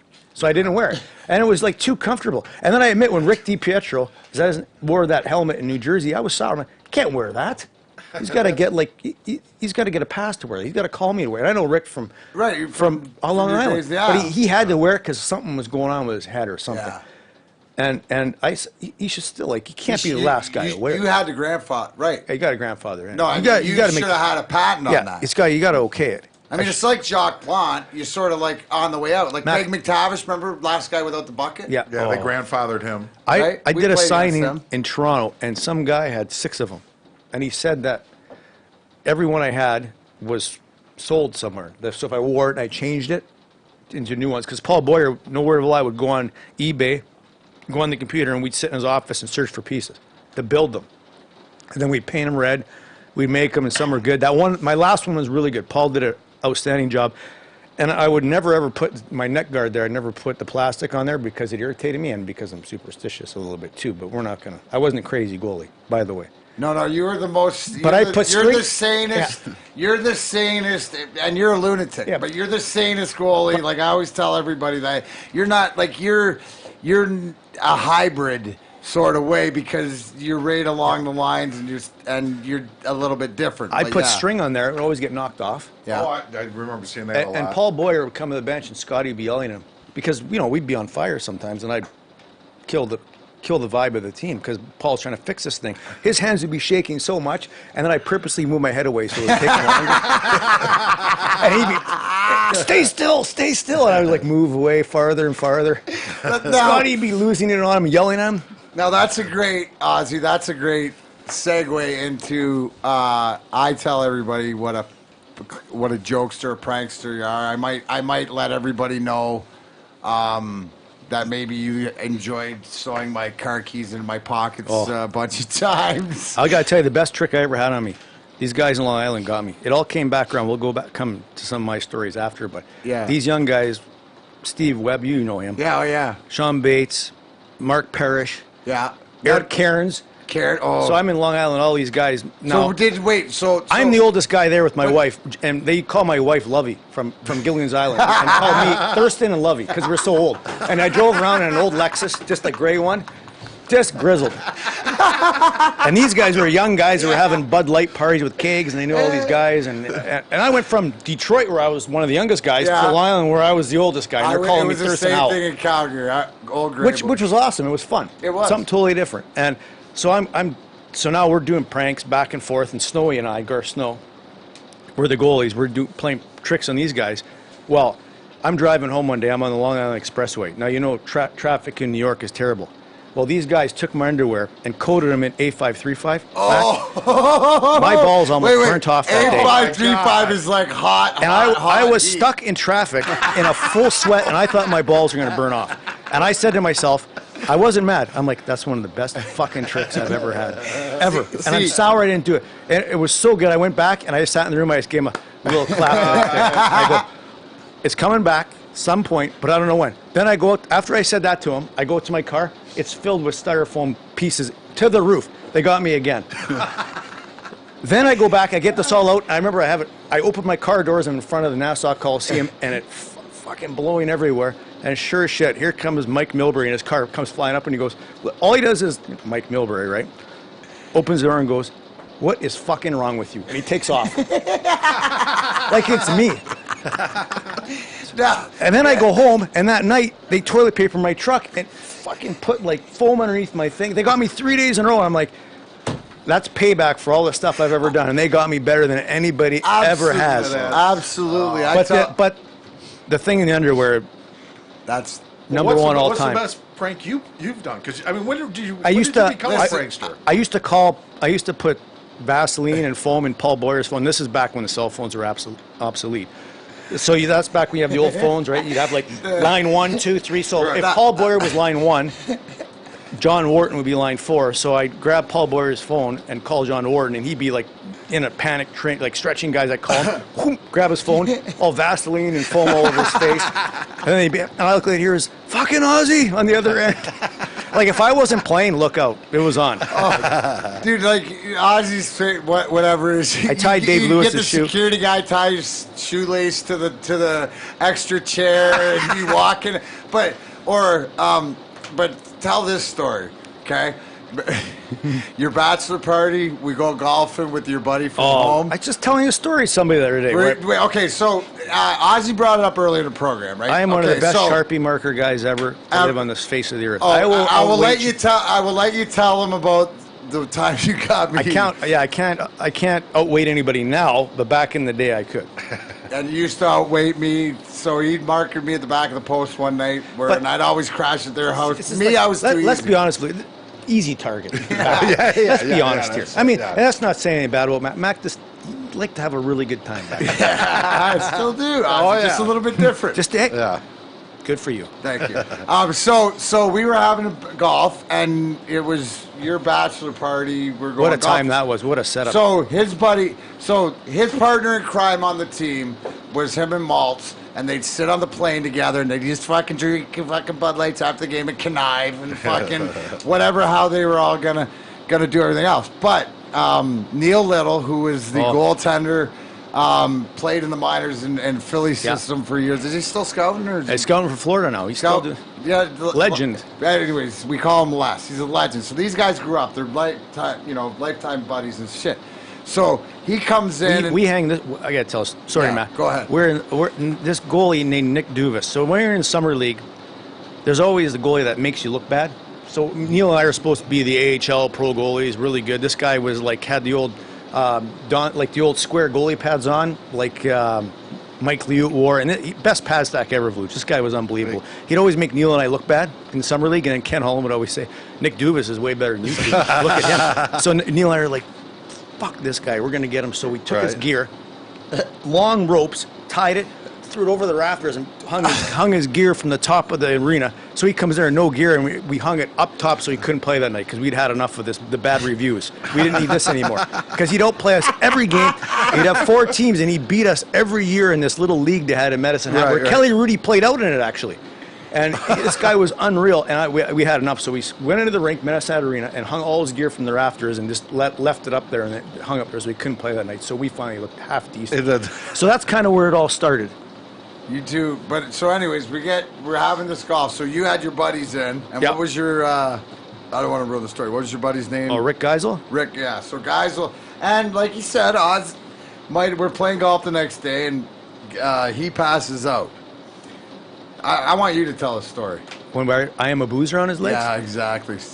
Now we'll put this into perspective. Ricky doesn't drink anymore, so we'll give him props for that. Neither do I. Rick, way to go, buddy. Rick, way to go, buddy. He's straight as an arrow and doing good. His son just got drafted goalie, Spokane Chiefs. All right. Outstanding. So this is back when he enjoyed drinking, and he passed out, so I wrote, "I am a boozer" on the back of his legs. On his calves. I am on one, and boozer on the back in big. Yeah. Like, we're not talking, Ozzy didn't just write it. Block-ass letters, because he's an artist when it comes to his magic markers. It's attention to detail, Vluch. You have to. Nice. It's attention to detail when you're doing this stuff. Like I put full beards driving. One of my friends passed out in the passenger side. I drove back from golf. I drove a full beard on him. We went into the gas station, and the woman's just looking at him like, "What is?" And he's like, "Why is that woman looking at me like that? Like I'm weird or something?" He goes, "What's that on my fingers?" I'm like, "That's just from your golf grips. It was raining outside." He's got black all over him. I'm skipping all over the place now. This coffee is strong.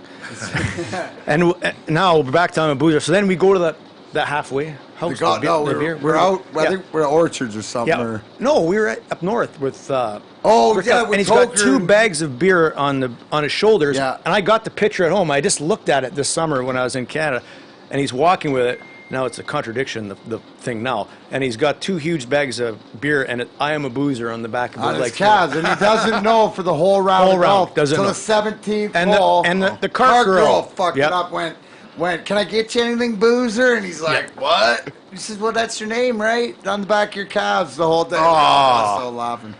Oh, I remember I got one of my friends too. One night you know those guys that always blames everybody else for their drinking. You've met guys like that.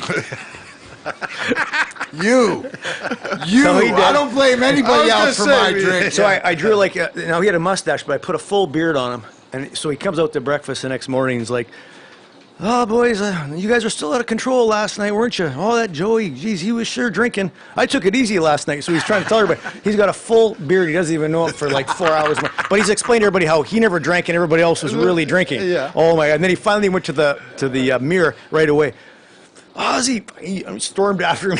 Oh, yeah. Like, sometimes you got to watch out. Like, I got Tyler Wright once when we were in Bandon Dunes golfing trip, and he was golfing with Kenny at 6 in the morning. He did not like that. He had to rub his face so much it was beet red. And he wasn't happy with me. Well, and Tyler's you got to strong. explain because he was the director of amateur scouting. Tyler's fought like Worrell. He's fought some tough guys. And Tyler would grab me by one arm and I'd be locked in for I wouldn't even fight it. I'd just, you can do whatever you want with me now, please.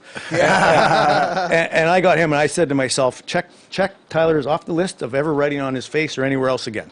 Done with that. See, there's Ozzy's learned over the years, but you always get away with, stuff like that. Neil was the best. He was. What kind of stories can I tell? You can tell anything you want here. I put. Now Jenna was involved in this one because Neil was driving home. He had this little pug. No, flying home, WestJet.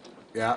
Little pug bag, and I loved this dog. He'd always walk around and eat hot dogs with him. It looked rather odd. Walk around and eat hot dogs. So the bag with tag. His pug. The bag tag of the dog is sitting here. So we get these cards of naked men. Okay, like a deck of cards, and they're the old school ones, where they might have like a collar on. Yeah. So we put them in his bag tags, right? So I'm standing in line with a WestJet, so they're on his luggage. This one guy, and he's just like, posing, whatever, leather on, chaps. We know what it looks like. I don't have to explain it. No. So it's on the dog bag. So the stewardess goes, "Oh, it's sure a cute dog you have there." So he holds the dog up. And the tag's hanging right below the dog, and the woman's like mortified. Oh my God! And she takes off, and Neil's like, "Why is she acting so weird? Why is everybody acting so weird around me here?" Gets on the plane, flies all the way home with this. He has to go to a term with his father. Gets out, rushes to the first tee. I'd replaced his driver with a huge, can I say it? Yeah. Dildo. Oh yeah. Now his dad's a big guy in Medicine Hat. He's he flies planes, medevac. It's a charity golf tournament. Everybody's huddled around the first tee. Neil's dad's there. They're all giving him a clap. Here's my son, Neil Little, will now tee off. Rips his driver out. The dildo goes flying across the first tee box. And on it, he just called me. He's like, "You bastard." And the other time... I got coffee off my nose. And the other time I got him was even better. Actually, my wife was part of this. We tied a dildo to the back of his rent-a-car here in Detroit. We drove around scouting everywhere. Went across the border with it, actually. He didn't have to claim it. No way. Yeah. So he's going to the airport, he's tired. So he's going to the airport. He's going to the airport, and he's sitting in the drive-thru. And his window, and he's tired, and he's sitting there, and the guy is walking up to his car slowly. And Neil's like, what's going on? This guy's walking, like, real intently right to his vehicle. So Neil undoes the window about this far, and he goes, "Excuse me, sir, but you have a dildo hanging from the back of your vehicle." Neil's like, "That bastard!" Well, we 3 always days know driving it's around with you. It's always. Do you but it's remember? so worth it. Hey, and because This dude, is one good. of the I gotta best stop telling was these you and stories. I changed the story This to is you and gonna- Maltz, this- but you and Bernie got Drapes and I in the Ritz. Oh. And I tell that story. That's the best one, and then the payback we got you with the pop machine. Oh, yeah, I couldn't get out of my room. I know, dude. So tell us. So can you, from your perspective, because I've told it, and You and Vernie started it. yeah, they did. The thing is Bernie wasn't as subdued as I was. He'd do it, but he let everybody know it was us. I'm like, it's coming now. Like, you know how many times we get off the bus, Voluch, and we get off, room keys are gone. Well, of course they're gone because the guys took them. Something's going on right now, and somebody else is talking to us to misdirect us over here. Meanwhile, our room's getting trashed, or something's going on, or we'd always go in there and they'd rent back then. You could rent the adult movies on your TV. Oh, yeah, there's another movie you rented. Guys would walk in other guys' rooms and go on the porn. It would or show up something on like your that. bill. You'd have to go check out. Oh, yeah, I rented so and so. Yeah. No, I didn't. No, actually, I didn't rent that. It's not even worth even explaining it because if you do, it makes you look worse. Even worse, yes. So it's Yeah, you're trying to get so some cheap. so Vernie and I do us. These guys put a pop machine in front of our door. Well, Joey, you kosher. got us first. Yeah. You got us at That's the what I'm Ritz saying. Carlton. Tell us what you about did. The going. thing is, you don't do this stuff at the Ritz Carlton, do you? Like, You're not supposed to. I like telling the stories, but Jesus, sometimes you look back and like, why? But that's Why? the It's whole not a point. good is idea. 'cause where we did it, so they put the whole bedroom into the bathroom at the Ritz. We had to get a new room, and we know it's them, and we're Yeah. trying to get them back. So it took till because Bernie was gone. We were going to miss the bus. We're gonna miss the bus. We almost missed the plane. I know you did. And Scotty's standing outside the plane on the tarmac. We had to take a cab there, and Vernie's like, "It doesn't matter. They can't play without us." Like, Vernie, we gotta go. Like, we're late. Scotty's blaming us, And he's pissed at us. And he's like, "You're never playing in Edmonton. You're never playing in Calgary." Like we had been out doing something, but we hadn't been. We're watching football in the room. Yeah, and we locked him in. We pulled the pop machine down, and yeah. So that is a true question because Vernon almost missed that. Greg Price. That one's free. Let's give Greg because he was. Did he want that story? Yeah, he did. He wanted to hear the is like the true validity, but that you. So like you're trying to blame Vernie for turning you into the prankster that you were, and the whole thing is I want to know is the guys in the aisle, right? You that got you so They, good. you know, they dominated me. No, but Victory for did them. you start with them? Is that why? Did you open the door? Like, did you? A or little was bit, it just but not a lot. reputation?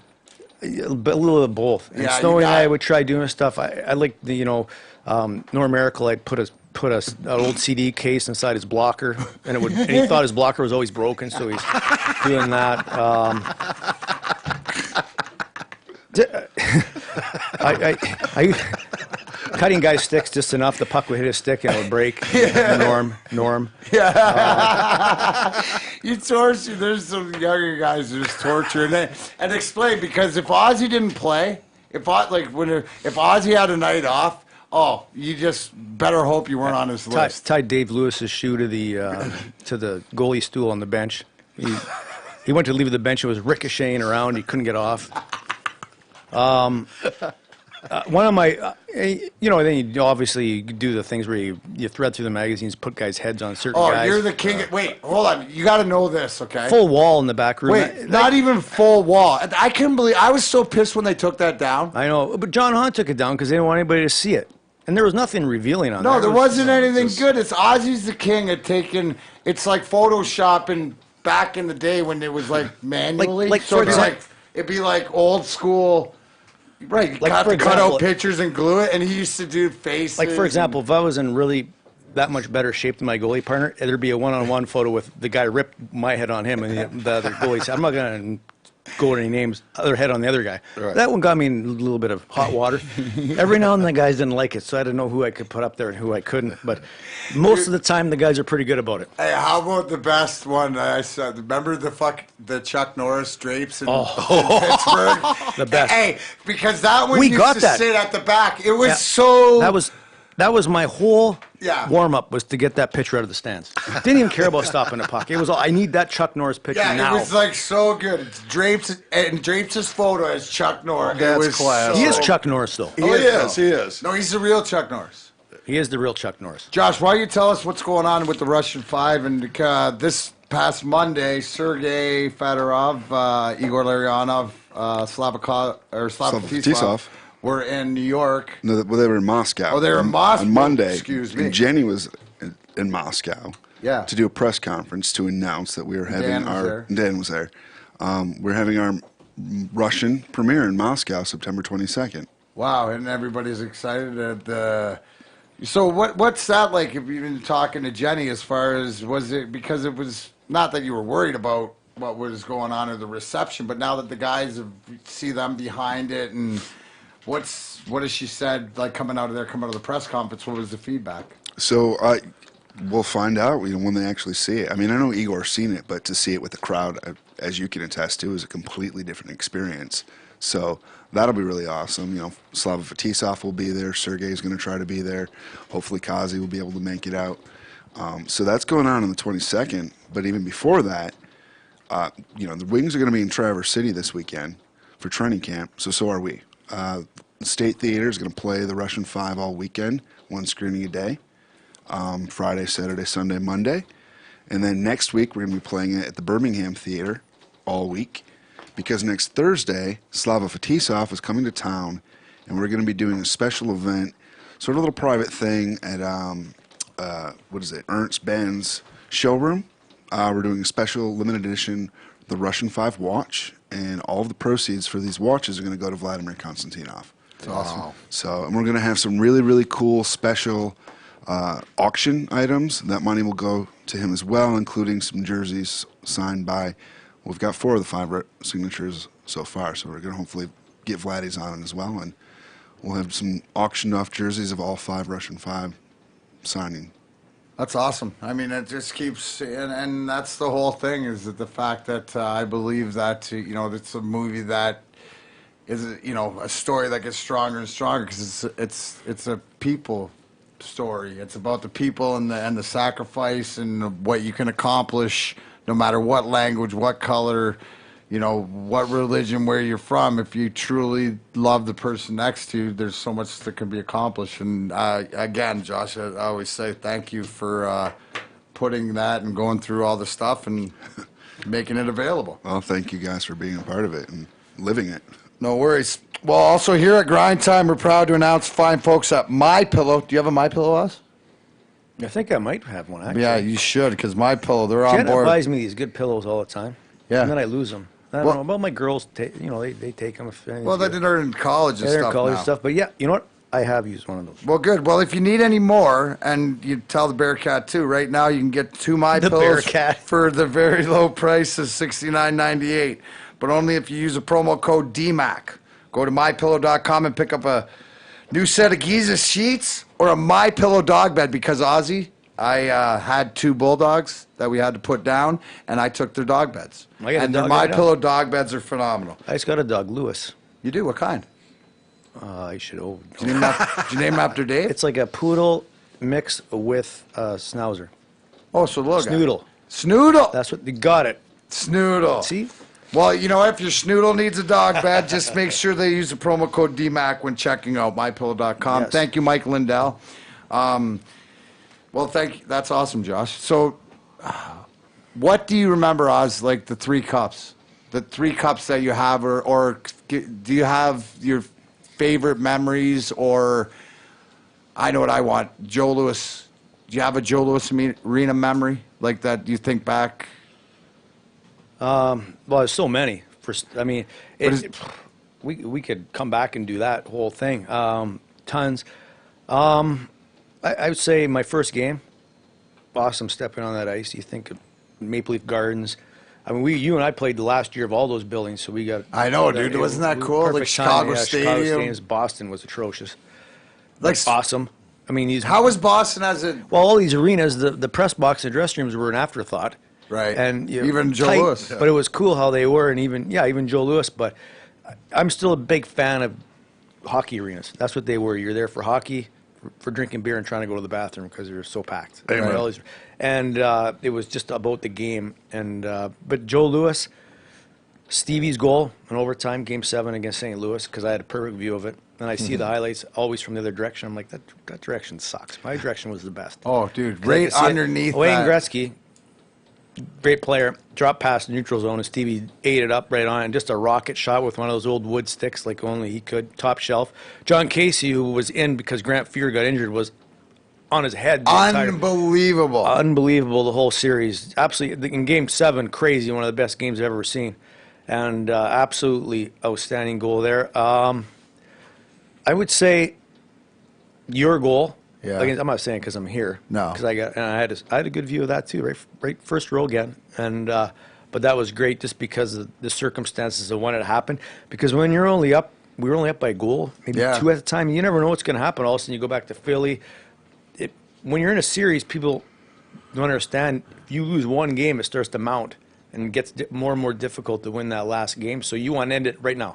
Dude, you want to get that's that why over. the sweeps are they're even like Yeah. the Anaheim. So even when you're up 3-0 as Philly, you lose one game, you go back to Philly, you maybe lose that. Well, now, you come back to Detroit for Game 6, you're not feeling too sharp. You want to get that over with. So that goal was huge. Helm's goal against Chicago. That series, I mean, Chicago, everybody's, series was easy. It was like 3 or 4 overtime games. They had Kane, Yeah. Taves. Listen, their last line was Bufflin, yeah. Burish, and Boland, Burkle. yeah. And Bickle. Yeah. They had an unreal team. They were a young stud team coming up. We knew how good Keith and they were Seabrook, young. They yeah. were young studs, and they were just kind of missing the goalie at the time. But they were a difficult team, so I mean, we didn't want to go back to Chicago. Absolutely that was not. a complete relief. And then Gary Bettman made us play like 2 days later, 5 games in 6 days, and we couldn't sleep in our own beds.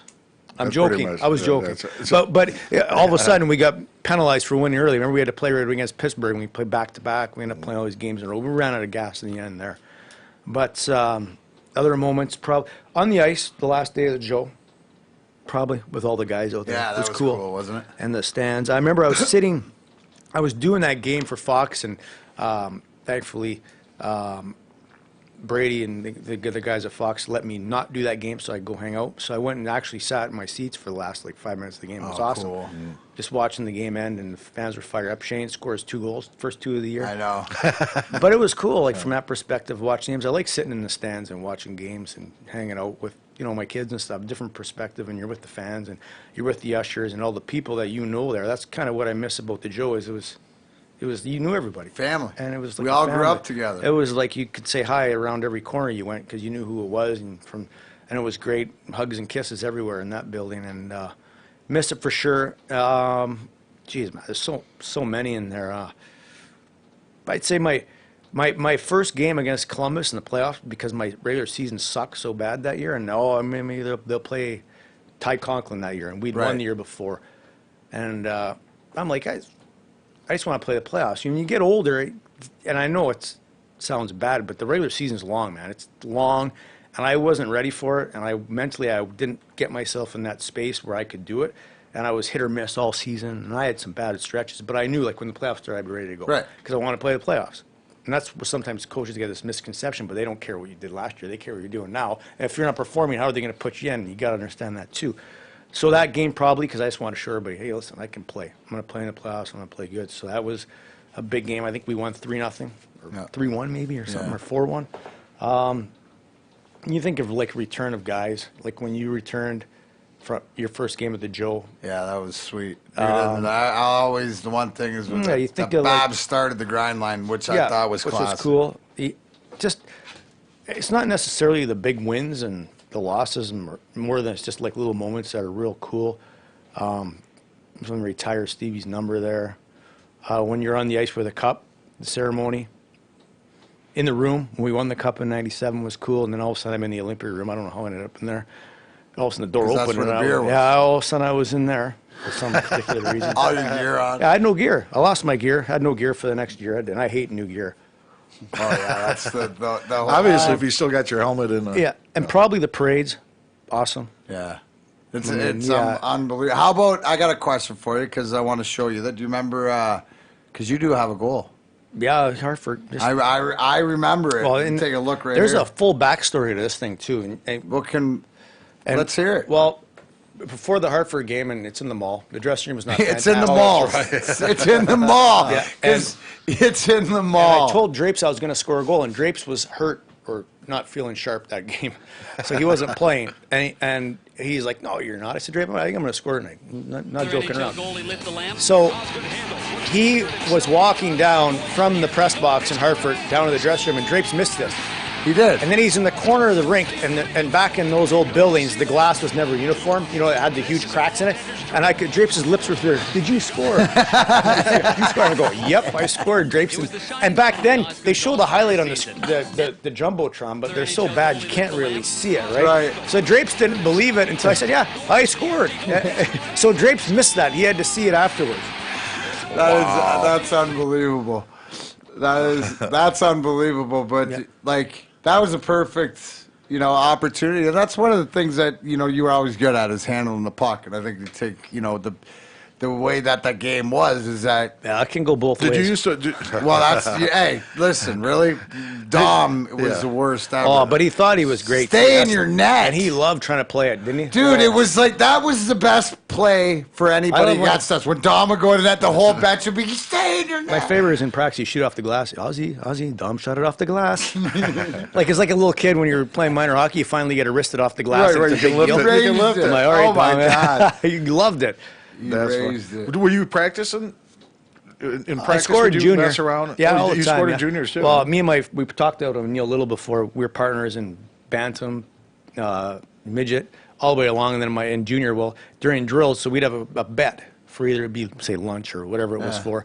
Whoever could score the most goals, and the other guy would win for that day. So say there's a 3-on-2 going down, max. And you'd be and I'd rifle a late one trying to score. So you'd be like watching, like, kick it out at the last second. Dude, that's so. So you try and win, like, so I could be up like 2-0. I'd be at the other end 2, and coaches are like, what is What's going going on on out here? It's the same thing as when guys would stand in the line and he'd be in the net, and then it'd be like guys would just shoot for the empty net, especially if it was me or Drapes or Bob. But I'd like that he'd pay attention to it, always like be knocking it out. Oh, okay, be like a game. Because like the competition, especially like at the end of practice when we do the rebound drill or just, it was all like little kids. Competition, who beat who, juice boy, this, that. Oh, yeah. We'd have the showdowns all the time. They'd be the best. That was the funnest time in practice afterwards. It was. And Scotty was always really good at that, especially when it came down to that. I always loved. And then as we got older, like my favorite time when coming back was with shrimp boats with Jim Bedard and come out and do goal, warm you up. That's the one thing that you and I always Ozzy wanted me to, like, I always come up before practice and shoot around and warm him up because it was. What was it like him shooting on you? I mean, you had. When he came back, he had it perfected. Yeah, I did. That was a great one. Because Jimmy Bedard always wanted somebody that wouldn't fool around and do exactly what he said. So it'd be like, right pad, left pad, blocker, glove. Yeah, and it was something that. And here's the one thing is that always, if you know, Ozzy mentioned it earlier about when he said about his turtleneck that, maybe we don't call it superstition, it's always routine, but I was always the last one. Touch the goalie, and it was always right out of Strange Brew. If everybody wants to know what I said to him, I tap both pads, they keep stick on the ice, watch the short side, and stop them all. Here we go. And, if you watch the warm-ups back then, it was everybody was doing the same thing. So that's why I laugh when some of these goalies get mad at where they shoot. I'm like, they don't care where you are. They're shooting. If they score a hat trick, they're shooting there again. So I was never really put a big emphasis on warm-up. That's why I laugh when a coach goes, "Oh, you didn't have a very good warm-up." I'm like, I don't care about the warm-up. I'm in survival mode. I was just going to say, was there somebody that you hated to shoot on you in warm-ups because you knew they were head hunting? No, it sucked when you weren't playing because then you laid on That's where the high heat comes. It's not like why? Like you're like why? You just leave the ice. You guys just shoot on. Just put something in there. Yeah, exactly. It's just a waste of time. So I can't let you go without talking about. I had a shutout in warm-up before, by the way, in Vancouver. My last year, I had a shutout in warm-up. I come in the dressing room, Drapes is like, "You're on fire today. You're unbelievable." Everybody's like cheering. They had this great rap music on, and we're up too. I was like just flying around. and I'm like, "Oh God, tonight's going to be a great night."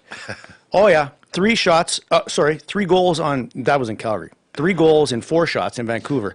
Out of the game like 7 minutes in. So much for the warm-up, man. The shutout warm-up. I went to the bench and the boys go, "Oh, so much for that warm-up, man." I was in Calgary once. I got scored on 3 goals and 2 shots. It was unbelievable. Wait, what? And my buddies got in trouble. I didn't. 3 goals and 2 shots? Yeah. Well, one. Who put one on you? Corey Stillman, maybe, was coming out of the corner. Yeah. Lost the puck, and I went to get it, and I tripped over my. Sorry, I lost the mic there. Just like I lost this goal. I stepped on my glove with my skate. I fell backwards, and the puck went in my glove and flipped over my head and in. 3 goals and 2 shots. And I was out of the game.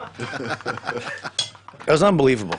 And now you talk about Ken Holland now, how he took care of me, mentor and everything else. Whenever that stuff would happen, he'd give me a check. Yeah. Like back in the day in training camp, it would be the red light beeping in your hotel. Like when you knew that thing was going off, it wasn't good. Like you knew who it was. You knew who it was. It wasn't just like Mac wasn't calling me to play Sega Genesis. No, I'd be banging on his door. Yeah, that was one of the coach, the GM, or your goalie coach, and that wasn't good. And back then there was barely a goalie coach. So if it was the goalie coach, you're really bad. How much of an influence, like speaking of that, or how much did you learn?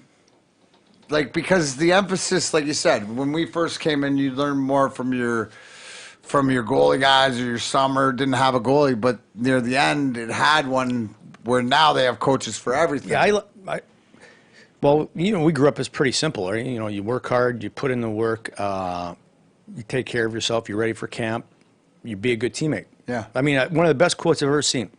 Nicholas Cronwell just retires. Yeah. Well, what did you do? What was your main points of emphasis for your career? What made you so good? He goes, all I tried to do was be a great teammate and work as hard as I could every day. Like, that's what you should tell every minor hockey league player, every young kid. That's all you did, and that's who you become.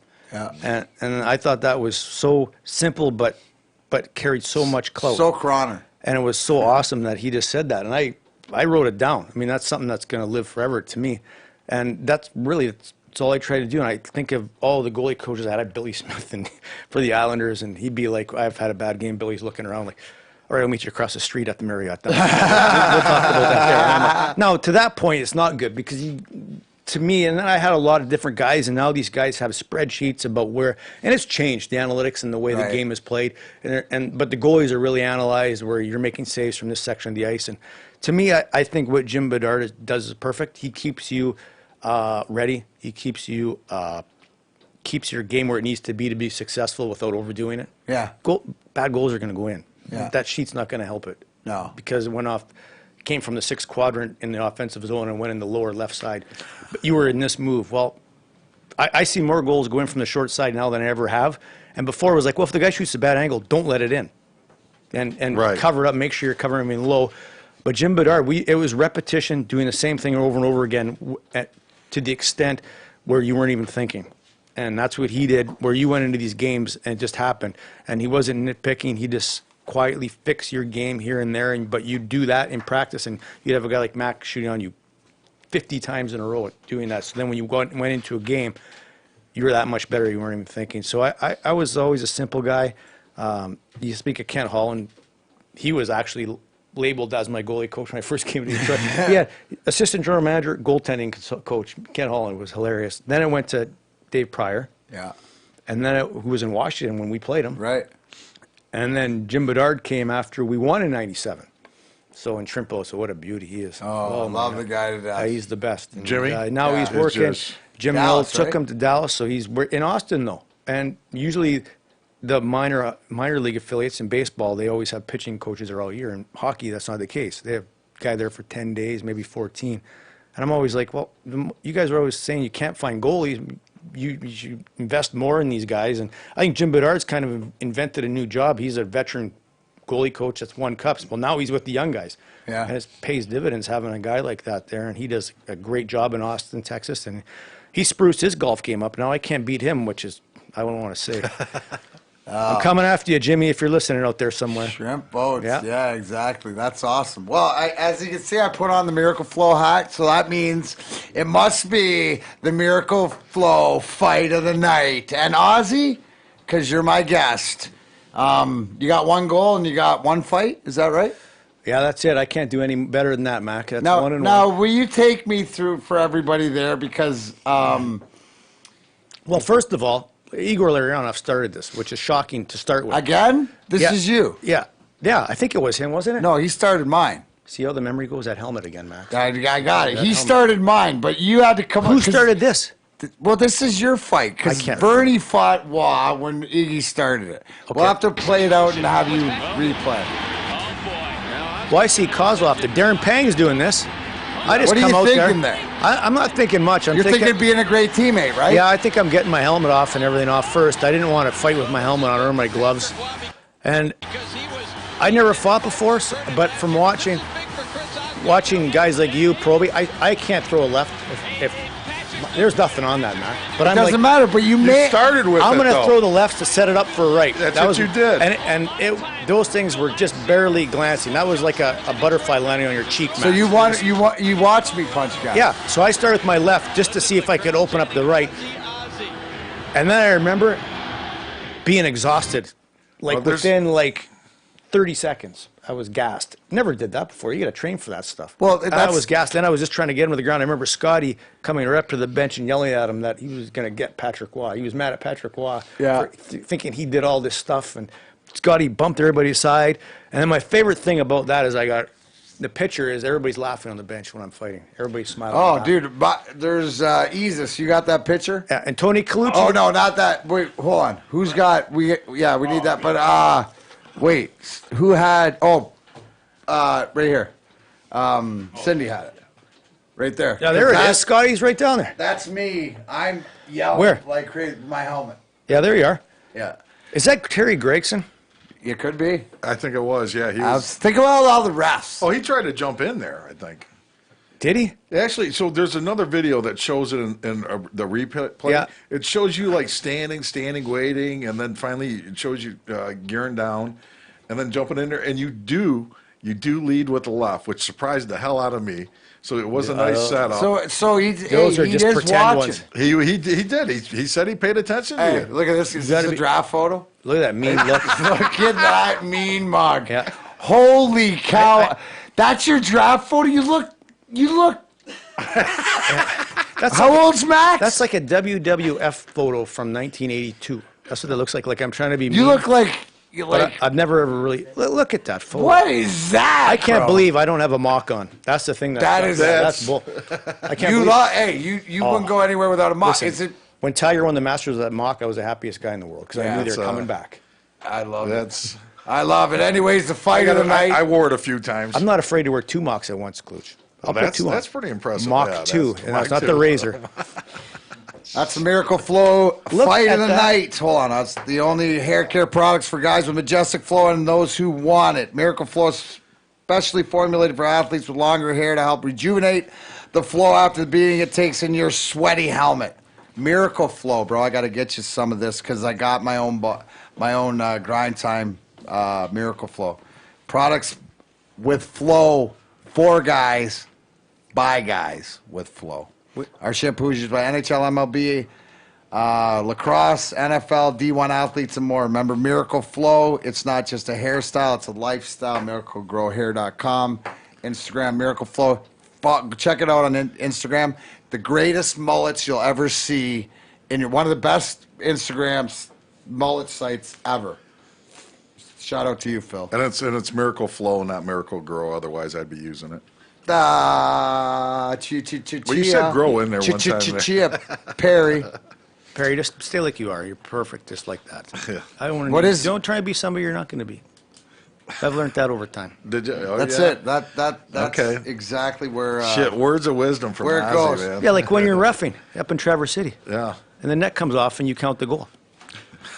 Hey, You know I'm not in that great a shape as No, it is. At shit, that I've present moment in always time. tried to No, protect you. The net came off. The Ozzy, Drapes tell- drove the net tell him in the about alumni himself. game. I- I'm under tell him siege. about himself. Tell him about. Yeah. Tell him how he succumbed to peer pressure from Drapes. Right? I'm he under got siege. peer Yeah. pressure. Oh, He did. no. Yeah, he Drapes did. would never get Yeah, to he me did. like that. Oh, wow. Drapes ran Mark Howe in the game up in Traverse City. He was so fired up to play. And I was wasn't in there, net. though. We're I winning wasn't there. Remember, Jim Bedard was so mad that game. Anyways, their team was stacked. Ours wasn't. And I was under siege, and Drapes couldn't score. And I was getting tired. He ran me. He did. And the net came off. The puck goes in. There's Belush. Goal. I'm like, the net's in the corner. And then Drapes is all over him, and he goes, "Oh, it was good. It was in before the net went off." I'm like, now we're in competitive mode all of a sudden, right? Like the game starts out all cushy, and everybody's kind of in a feeling out process, and all of a sudden Drapes, boom. Well, it's Fish and Drapes and Shelley get carried away. When Drapes almost fought Roberts in Toronto, in the outdoor. Yeah. Remember that? And he scored on a one-timing slap shot. Can't take slap shots, can you? Well, they're not supposed You know, my to. favorite part of that, my favorite thing of that game was not only seeing all the guys, which was awesome, but when Thomas Holstrom had the penalty shot and Mike Palmatier made a 6 save, and that was it for the night. He was off. You're done. Dude, he robbed me on a one-timer. Drapes fed me, too. Then he Homer did- went to the old school move, too. I know. Did it really well, and Palmatier made a 6 save, and that was it, right off the ice. He's allowed to do that. I got a good story about Mike Palmatier, too. I was down. I That was with my Toronto wife. Maple left Toronto goalie. Maple Leafs goalie. Yeah. back in the I think I was with day. my wife in the Cayman Islands, and I was snorkeling. And I'm snorkeling, looking around. Now, I'm not very buoyant, struggling a little bit. My wife was a swimmer. She fires around. I'm scared of the water, but I'm in there. I got a little life jacket on. I need one. I'm looking. You got a big life jacket I'm looking, on, bro. and there was a You're guy with his jacked. hair, like, all out here. And I'm like, is that Mike Palmatier? He's underneath the water. So I'm like, I'm like, that's Mike Palmatier. He's like in the water with these ridiculous shorts on. And I'm like, so I go, so now I'm trying to swim after him. You're I in the can't get- Caymans, and the first thing goes to your mind, Mike It's Mike Palmatier Palmatier. is in the water. He's in the water with me. me. Not shark, not the Mike Palmatier. Yeah, so I chase him goalies down. aren't whacked, I yeah. finally get a hold of him in the water. We come up and I go, Mike, is that you? Mike, is that you? He's like, yeah, it's me. So of course we're, Mike Palmatier. We meet back at the bar. Back in my drinking days, we meet back at the bar, and oh my gosh, full clinic. But the stories are unbelievable. One of my favorite days when you're a goalie, you like to hang out with goalies, right? Like Darren Right. Pang, I love hanging out with Panger. Oh, But I hang out. All you goalies love to have the good I hung out with stories. Mike Palmatier, and in Chicago, the Winter Classic, Tony Esposito. down below all night long. What was the best story Paul Matier And told with you? Brad McCrimmon, God bless him, one of the best guys Yeah, ever. Beast. Outstanding, sitting there having some drinks with Beast is one of the best things I ever did. So that night I'll never forget either. Paul Matier, not Paul Matier, Esposito telling me stories and about giving me, you know, what I like best about you is you just didn't care after you let in a bad goal. That's what he said. I was like, oh, that's awesome that he would say something. Wow, that's like pretty- you know who I am? That's like one of those. Wait, Yeah. you And I'm you're like- Tony Esposito. Yeah, he can do whatever he wants. He's a, Talking about goalies together, so 5 years ago during Joey's Coaster softball tournament, Jason Woolley tells me, he's like, hey, let's go into the RV here. It's cool down. You know, we walk in there. There's Ozzy, there's Panger, there's Manny, and there's Eddie Mio. 4 goalies sitting and there. who was looking the best in, like, well, Eddie, you know. Oh, Eddie. But Joey walks in and looks, and he goes, if this isn't the dumbest room I've ever been in. There's only one of us that's going to make us look bad in that room. You know who that is. Yeah. I'm joking. Me. We'll say me, Frank. Yeah, we will for everything else.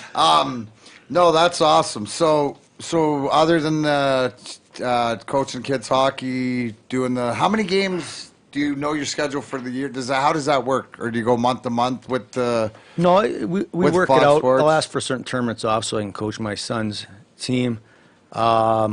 But now Murph's on. Murph's awesome. He comes on. Depending on Mickey Redmond doesn't do the long trips out west, depending on what he wants. Well, to you do. get to do them, don't you? Yeah, so I do those trips. I love going back to Canada, seeing John Yeah. at Edmonton. Go John's to Calgary, Ozzy's see my dad, buddies. Christopher John Osgood, but John's his dad out in Edmonton. Shout out. That was all right. John That was, Joy. and you know, we talked about earlier. You never really, when the season's going on, your last game, you never really put much into it, and then you think back. That was my last ever game was at Edmonton, and we won like was it 4-3. really? I never thought of that, and my dad was at the game, but at the time, you never comes to your mind. You never appreciate anything at the time it happens when you should do that a lot more. But yeah, I get to go out to L.A. I haven't been to Vegas yet. Probably it's not going to happen. They won't let me go there. Go to See, Florida. that you said that. I thought that you. But I'm good now. I think I can make it there. I'll be now. perfectly fine too. Yeah, I'll be me too. perfectly fine. But I get to do some cool games. Mickey does Montreal, but Mickey's awesome. I love being on with him afterwards, having some fun with him and the stories he tells. He's a legend on so many different levels for sure. Oh, that's awesome.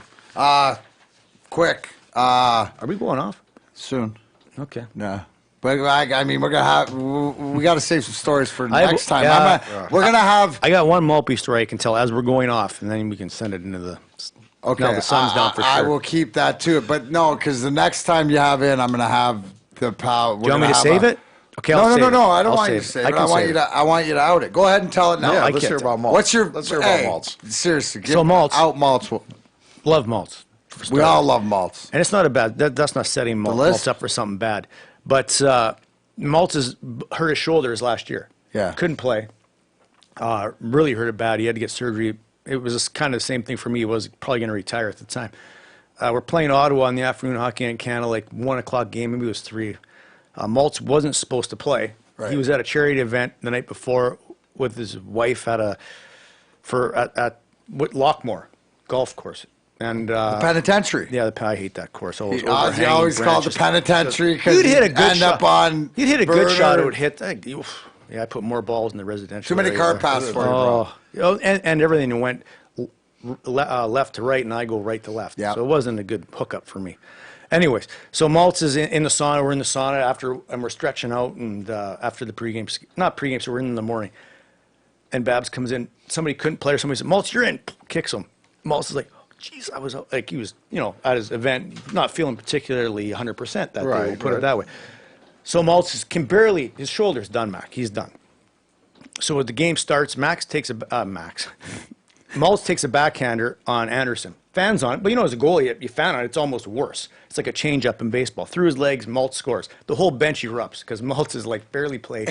Gets this unbelievable goal, goes against the boards. Everybody's jumping on him. The whole bench is ecstatic. He comes off. Todd Beam, the fabulous PR guy for the Red Wings, comes down. Maltz is going to be on Hockey Night in Canada. Between him with the headset, right? In the hallway. Right. I'm like, this is Maltz's last game. I go, perfect. I grab the water bottle, write Hockey Night in Canada on it, pour a full Molson Canadian in it. The set's in the hallway. I go set it. I go give it to Beamer. Go put it out by the set. So he puts it on there. So I can't wait for the period to end. I'm not even watching the game. I'm like, okay. So we rush into the room in the lounge there. We watch it. Maltz is on there. The headset's on. He's got this water bottle, but he's talking so much. It's not coming up. It's like he doesn't. I want him to take it. All of a sudden, the last question comes. He takes a big drink. Gives it one of those.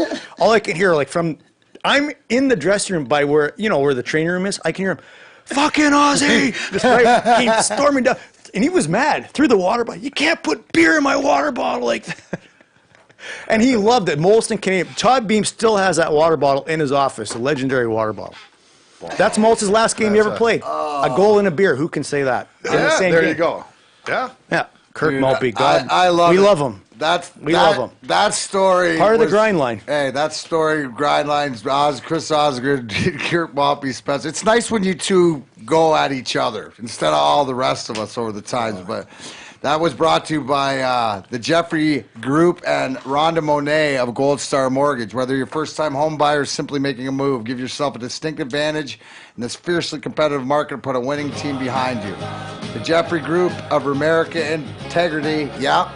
Hey, so Rhonda Monet, this Rhonda, Brian Wilson, Ozzy, not that you know, but the Beach Boys. I know that, yeah. So this Rhonda, yep, that he actually sang this song to her in Maui. Really? Yeah, I tell it every week. A Gold Star I love Mortgage. these stories. I know. Join forces to make sure you land your dream home. Their passion for going the extra mile shows from the first phone call to the day you're handed the keys. Taking an incredibly complex process and made it simple and transparent. Call Jeffrey Kavanaugh at 734-306-9027 today. Take the first step to your new front door. Gold Star Mortgage is an equal opportunity lender. NMLS number 3446. Perry, what isn't the Gold Star Mortgage golf tournament tomorrow that we won't be able to attend? We're not going to be able to make. But we send our thoughts and thank you for everything that those guys do. We look forward to seeing you at the Grind Time golf outing, anybody needs any information. Perry, your email's working, right? Yes, it is. Perry at DarrenMcCarty.com if you want to get involved on so that's September 22nd, Sunday. I like Perry doing this better than reffing, I must say. So do I. Although, Perry's pretty good alumni ref. He's probably got. I'll give you that. The best alumni ref. He's got some great helpers. I'll definitely work. Yeah, I'll work with you. You know how to. It's more managing than reffing. Especially when I got to get a read from you early in the game. Because how red is his face? You know the guys that complain. I don't love playing in those anymore. I used to like it. No, you got to play out, bro. I've been telling you this for years. Ozzy, you got to play out. Maybe I'm just being a bit of a wimp, but the only guy that can ever look bad in those games is me. In net, and I've made myself look bad enough times that I'm kind of done with that now. Bro, you don't want to strap them up. You hate putting the gear on. Start skating out like stuff. You've done it enough. You got 400 wins. I trained for 2 months for that game at Comerica. I know you did. And Ty Domi shot one along the ice, and I went into this ridiculous pad stack. It was like my brain stopped for 3 seconds. And he thought it was the greatest goal in the world, Ty Domi. And I love Ty, don't get me wrong. But I'm like, are you kidding me? And I did get scored on by Lanny McDonald, which I enjoyed because I grew up watching Lanny play for the Medicine Hat Tigers. You let it in. Then he scored for Montreal. Remember where Patrick was? Almost the same shot. I'm like, that was kind of cool. Yeah, that was. And that's when I swore with my mic on Fox. And I got in trouble. A little bit of trouble. Well, but I was a rookie then. I don't know what was going on. No, you were just going with it. But my favorite game we played there was against. Remember, we went down there and played just with friends, and we were playing against each other. That was outstanding. Ron Sanko was trying to score anybody he could. That's why the ice got ruined. You know that. Because he was skating on it. Yeah, was that down at Comerica? Yeah. Were you there for that? Yeah, I was there. I was out there. Yeah. Greg, my buddy, was there for that. Yeah. Yeah. That's when my friend's wife walked into the dressing room, and there was a couple of guys that were naked that were kind of over the hill. She wasn't too impressed. No, those weren't the guys she was looking for to be naked. We'll put it that way. They weren't. Yeah, so be careful. That just says be careful where doors you walk into at the alumni. Yes, I'm walking through good doors now, Mac. It's good. I'm proud of you, Oz. Yep. Proud of you. So, first annual Grind Time Golf Tournament is Sunday the 22nd. Get a hold of Grind Time or email Perry or Nick at DarrenMcCarty.com. Yeah, go to Nick on that. I'll go to Nick? Okay. Yep. Well, they can email you and you can send them whatever way. I will be... you going up to camp at all? Or... No. You finagled your way out of that? If I even start heading that direction, they'll try and get me to play in that game. So you just know better. No better. You'll get looped in. See, that's why I do the comedy, and actually Grinder's going back. Grinder's playing Friday night up in Gaylord. Are you guys playing? Yeah, we're having the Yeah, comedy. but it's easy to be you guys. You guys have conversations on the bench. You fly around. There's the grind line. You guys can do whatever you want. If I let in 10 goals, so, Bro, I can tell you a story. Play out. No, Yes. I got to tell you a story. My wife was crying, laughing. We bus the next day to the Winter Classic game, okay? At Ann Arbor. We're there. We leave early. My buddy ticket is absolutely a disaster. We're going out there. So we're a little behind. The bus stops. It's snowing. It's beautiful. We get off. I get off the bus. Like I played the night before the game. Like Yeah. I don't know. So I can't handle this pressure anymore. Like this game. I'll get off the bus. Some guy goes, yeah, Ozzy, he was really struggling yesterday. He was bad. I'm like, God damn it. right from there. It's an alumni game. Yeah, I told my buddy, I'm never playing again. I don't need that anymore. Like, done. Right. Done. I'll just sit there and I'll do this at the game. I'll commentate with Ken Cal.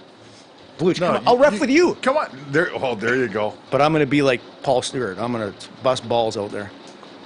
Good luck. I like it. I like it. Well, you know what, Oz? Are you playing any golf? Who's you got? Sparingly. Going up north in like 2 weeks. But Mac, I have no time anymore. I golf like once a week in the summer, maybe, not a lot. And when I do, I nestle myself. I'm not ashamed to say, I go up to the white tees now, push it up there a little bit sometimes. Well, you know, we're not here to show off. Nothing wrong. I have nothing wrong with But that. I am committed to my game again.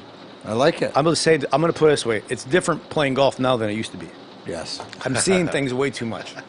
I like putting the way I was putting before. You know what I'm talking about? Right? Yeah. Are you putting now? Absolutely. You see all the intricacies, and right? You think way too much. I was just going to say, you're thinking now. That could be a problem. Yeah, but I'm going to beat it, Luch. I'm going to Do win. you have I'm going a to get favorite back. golf course, or one that you'd want to play? That Arcadia, man. You love Arcadia. I like the South Course is awesome. I like Arcadia. I've golfed a lot, like Predator Ridge. I went to Bandon Dunes is awesome. I went overseas. Carnoustie and Turnberry, one of the best days ever. Played both of those. How about Cabot? That was awesome. You in went to Canada? Cabot? No, I haven't. I missed that this year. Tyler Wright told me it was awesome. I heard it's unbelievable. I love golf still. I'm going to commit myself to it and get my game back together. Well, you know what, Oz? Because you're over in Plymouth. Yeah. But Cattails Golf Course, 18-hole championship track. I've golfed South that. Lyon. Yeah. Yeah. Former home of the LPGA Futures, Michigan Amateur Qualifier, and more. 2 very unique nines, 1 unique golfing experience. Perry's balls are all lost. That's a in the great wetlands course. in the front. I love it. Hardwoods and native forests on the back, range multiple practice series and a full bar. Menu at the clubhouse. Come on out to the course that the Grind Time family plays.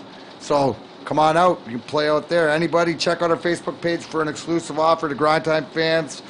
Get you 18 holes in a cart for $25 during the week. Anytime you want to go out there, kid, you come on out there and whack it around. But that's where we're going to have our outing.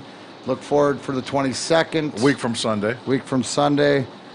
I will be at the Bell Iron Grill Friday, 7 o'clock comedy, 8:30 Russian 5 movie, 10:30 Grinder.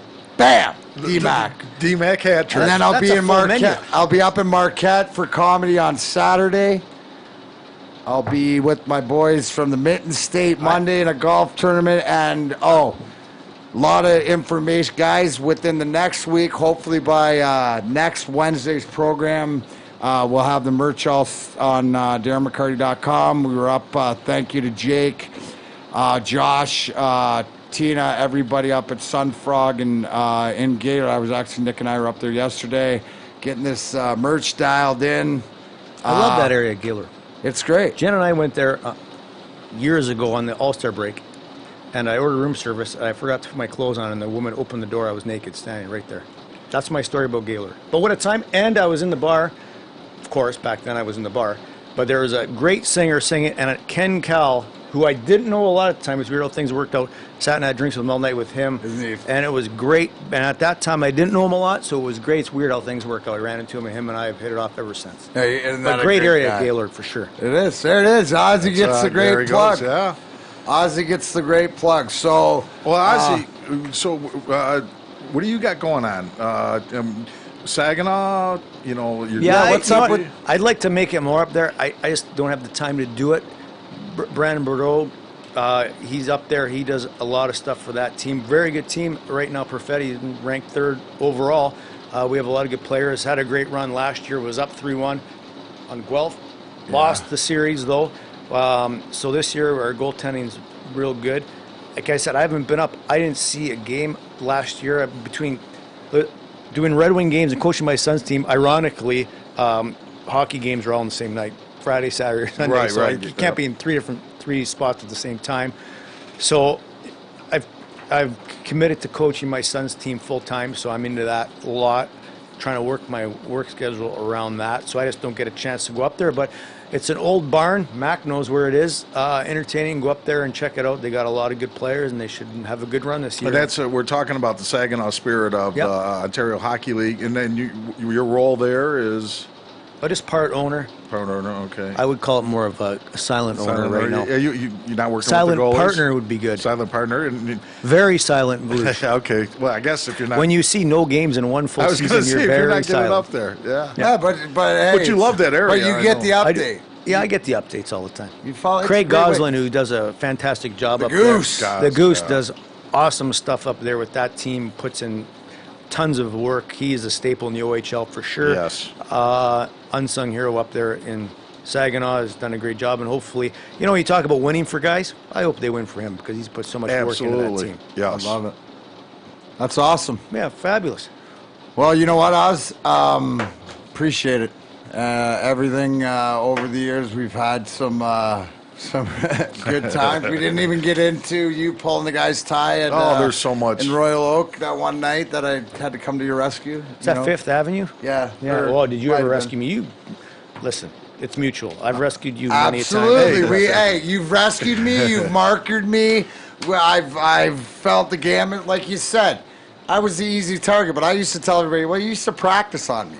Like to see if it would work and then move it on to the others. But I'm glad, you know what my favorite part is, that those young kids in the aisle, that, it all comes around in the end, right? Yeah. So thank you to Chris Osgood, Josh, thank you for the Russian 5 update. We look for it. Good luck with that. Perry, as always, McCool, great job over there. Everybody else. Until next time, next week. Now, I think next week we're supposed to have Drapes in, but we'll see. Cause Is he? He's supposed to come in next week. Not confirmed, but he's definitely He's on the coming short on. list. He It's said either going to be him or he him or wants- TJ Lang. So let's either talk football Drapes is or on the talk hope hockey. list. He's on the well. He's actually I put him on more than the hope. Once you get Drapes, he's very good. Oh, I of will course say he that. is. He's very good. He's got a business card. Who will he talk about? I don't know. That's an interesting. You're gonna have to ask him that when he comes here. Yeah. That'll be interesting for all of it. So one of these times, Ozzy, I'd love to have you back with all the rest Yeah, of the for boys, sure. and I'll let you. Oh, you want to get a round table going? All right. I do. We I can- do. Oh. And I'll do that. That'll be my gift to the rest of the fans, so you can see how it really was. But before you leave, you got to make sure you sign your banner. Yeah, Please. absolutely. Fantastic. Yes. All right, guys. This is grind time for this Wednesday, 9/11. I want you to take a moment right here. Ozzy, quick, do you remember where you were 9/11 this time 18 years ago? 'Cause I was Traverse City. we were in Traverse City. I just got off the Wingate bike. I was leaned over. I was ahead of you. I was done doing the fitness testing. I was just Do you standing up. remem- Remember the gym upstairs? I was there. Yeah. Do you remember driving back? Because I think we were going to go golf, but all the planes landing. Yeah. That's the thing I remember the most. They brought like 100 planes down in like 10 minutes. Yeah, you could see him. I remember. Yeah. So and you know what? 18 years later, it's, Hard to believe. God Yeah. bless everybody. And I was thinking about it today, but that's like our Pearl Harbor. Oh, absolutely. You know what I mean? Like, to bring it all together. So to everybody who keep that in your memory.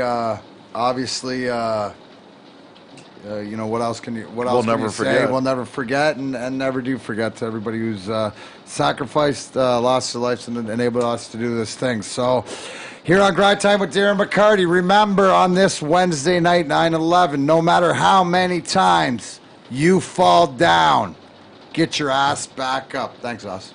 We're out. That's a great quote too. I'm using that, Mac. Using that. Buddy. Awesome.